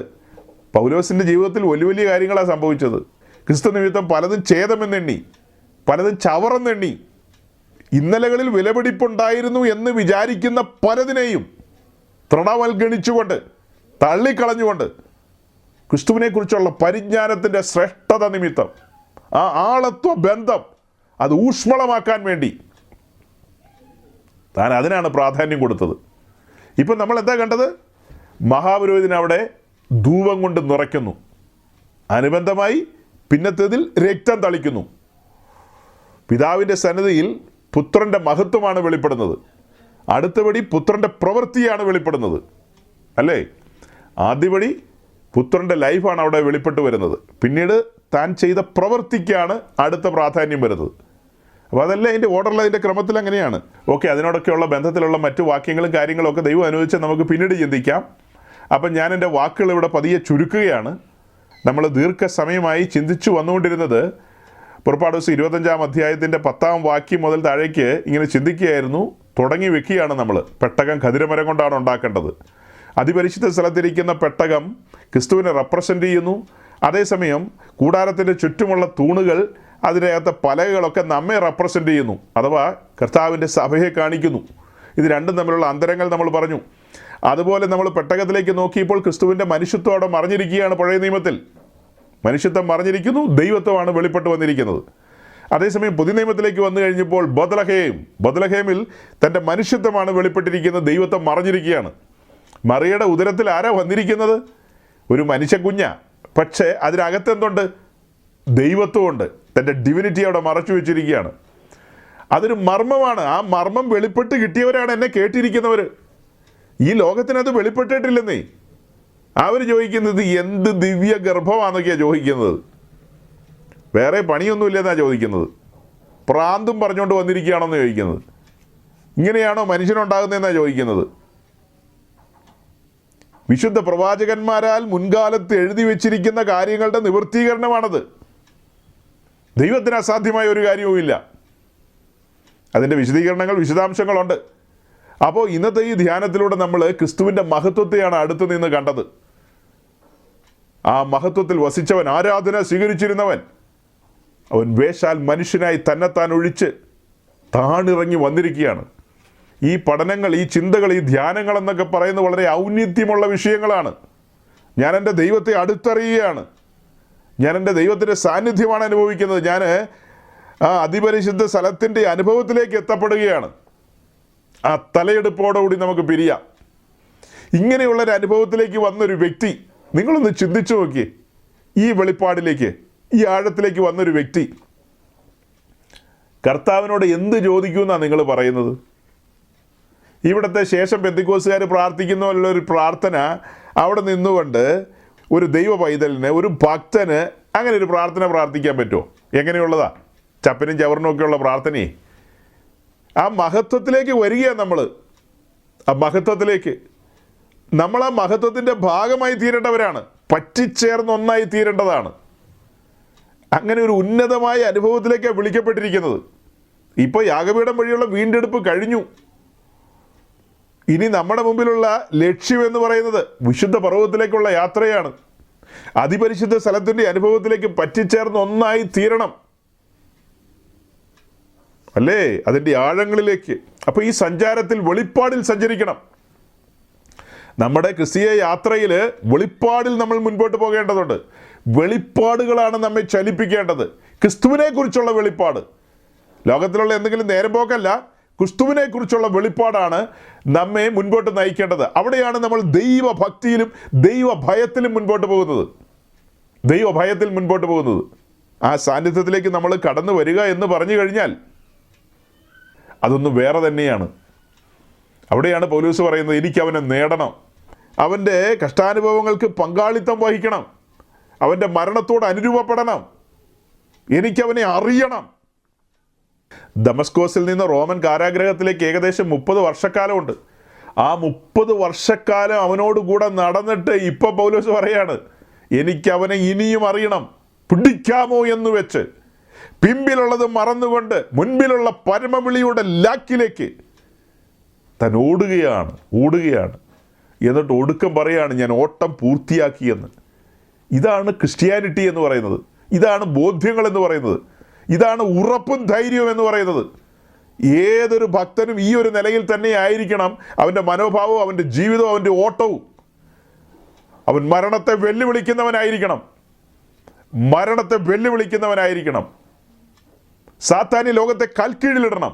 ഫിലിപ്പി ലേഖനം 2-ാം അധ്യായത്തിൽ നമ്മൾ വായിച്ചു വന്നിട്ട് അതിൻ്റെ ഒടുവിലേക്ക് വന്നപ്പോൾ എന്താ കണ്ടത്? അതുകൊണ്ട് ദൈവം അവനെ ഏറ്റവും ഉയർത്തി, അവൻ്റെ അനുസരണ നിമിത്തം ദൈവം അവനെ ഏറ്റവും ഉയർത്തി, ആ സമർപ്പണ നിമിത്തം. എന്നിട്ട് സകല നാമത്തിനും മേലായ നാമം നൽകി. അങ്ങനെ യേശുവിൻ്റെ നാമത്തിങ്കൽ സ്വർലോകരുടെയും ഭൂലോകരുടെയും അധോലോകക്കാരുടെയും മുഴങ്കാലൊക്കെയും മടങ്ങുകയും എല്ലാ നാവും യേശു ക്രിസ്തു കർത്താവ് എന്ന് പിതാവായ ദൈവത്തിൻ്റെ മഹത്വത്തിനായിട്ട് ഏറ്റുപറയുകയും ചെയ്യേണ്ടി വരും. എല്ലാം മുട്ടും മടങ്ങുമെന്ന്. എവിടെയാ? ആ തേജസ്സിൻ്റെ സിംഹാസനത്തിന് മുമ്പാകെ. ആ സിംഹാസനത്തിൽ ഇപ്പോൾ ആരാ ഉള്ളത്? മണവാളനും മണവാട്ടിയും. വായിച്ചത് ഇങ്ങനെയാണ്, എല്ലാ മുഴങ്കാലും ക്രിസ്തുവിൻ്റെ മുമ്പാകെ മടങ്ങുമെന്നാണ്. ഈ പറയപ്പെട്ട സമയത്തേക്ക് വരുമ്പോൾ ക്രിസ്തുവും തൻ്റെ സഭയും പറ്റിച്ചേർന്ന് ഒന്നായി തീരുകയാണ്. അപ്പോൾ തൻ്റെ സഭയുടെ മുമ്പാകെയാണ് ശരിക്കും പറഞ്ഞാൽ എല്ലാ മുഴങ്കാലും മടങ്ങുന്നത്, അല്ലേ? ക്രിസ്തുവിൻ്റെ മുമ്പിൽ എല്ലാ മുഴങ്കാലും മടങ്ങുക എന്ന് പറഞ്ഞാൽ തൻ്റെ സഭയുടെ മുമ്പാകെയുമാണ്, തൻ്റെ മണവാട്ടിയുടെ മുമ്പാകെയുമാണ് എല്ലാ മുഴങ്കാലും മടങ്ങാൻ പോകുന്നത്. എന്തൊരു നിമിഷങ്ങളായിരിക്കും അത്. അപ്പോൾ അതുകൊണ്ട് ഈ പറയപ്പെട്ട കാര്യങ്ങളുടെയൊക്കെ ഔന്നിത്യം മനസ്സിലാക്കിക്കൊണ്ട് നമ്മുടെ വിളിയും തെരഞ്ഞെടുപ്പും എത്ര ഗൗരവമെന്ന് മനസ്സിലാക്കിക്കൊണ്ട് അത് ഉറപ്പാക്കാനായിട്ട് ഉത്സാഹിക്കേണ്ടതുണ്ട്. നിത്യരാജ്യത്തിലേക്കുള്ള പ്രവേശനം നാം ധാരാളമായി പ്രാപിക്കേണ്ടതിന് വെളിപ്പാടുകളിൽ നമുക്ക് സഞ്ചരിക്കാം. ഈ വചനങ്ങളാൽ ദൈവം നിങ്ങളെ അനുഗ്രഹിക്കട്ടെ. Thank you.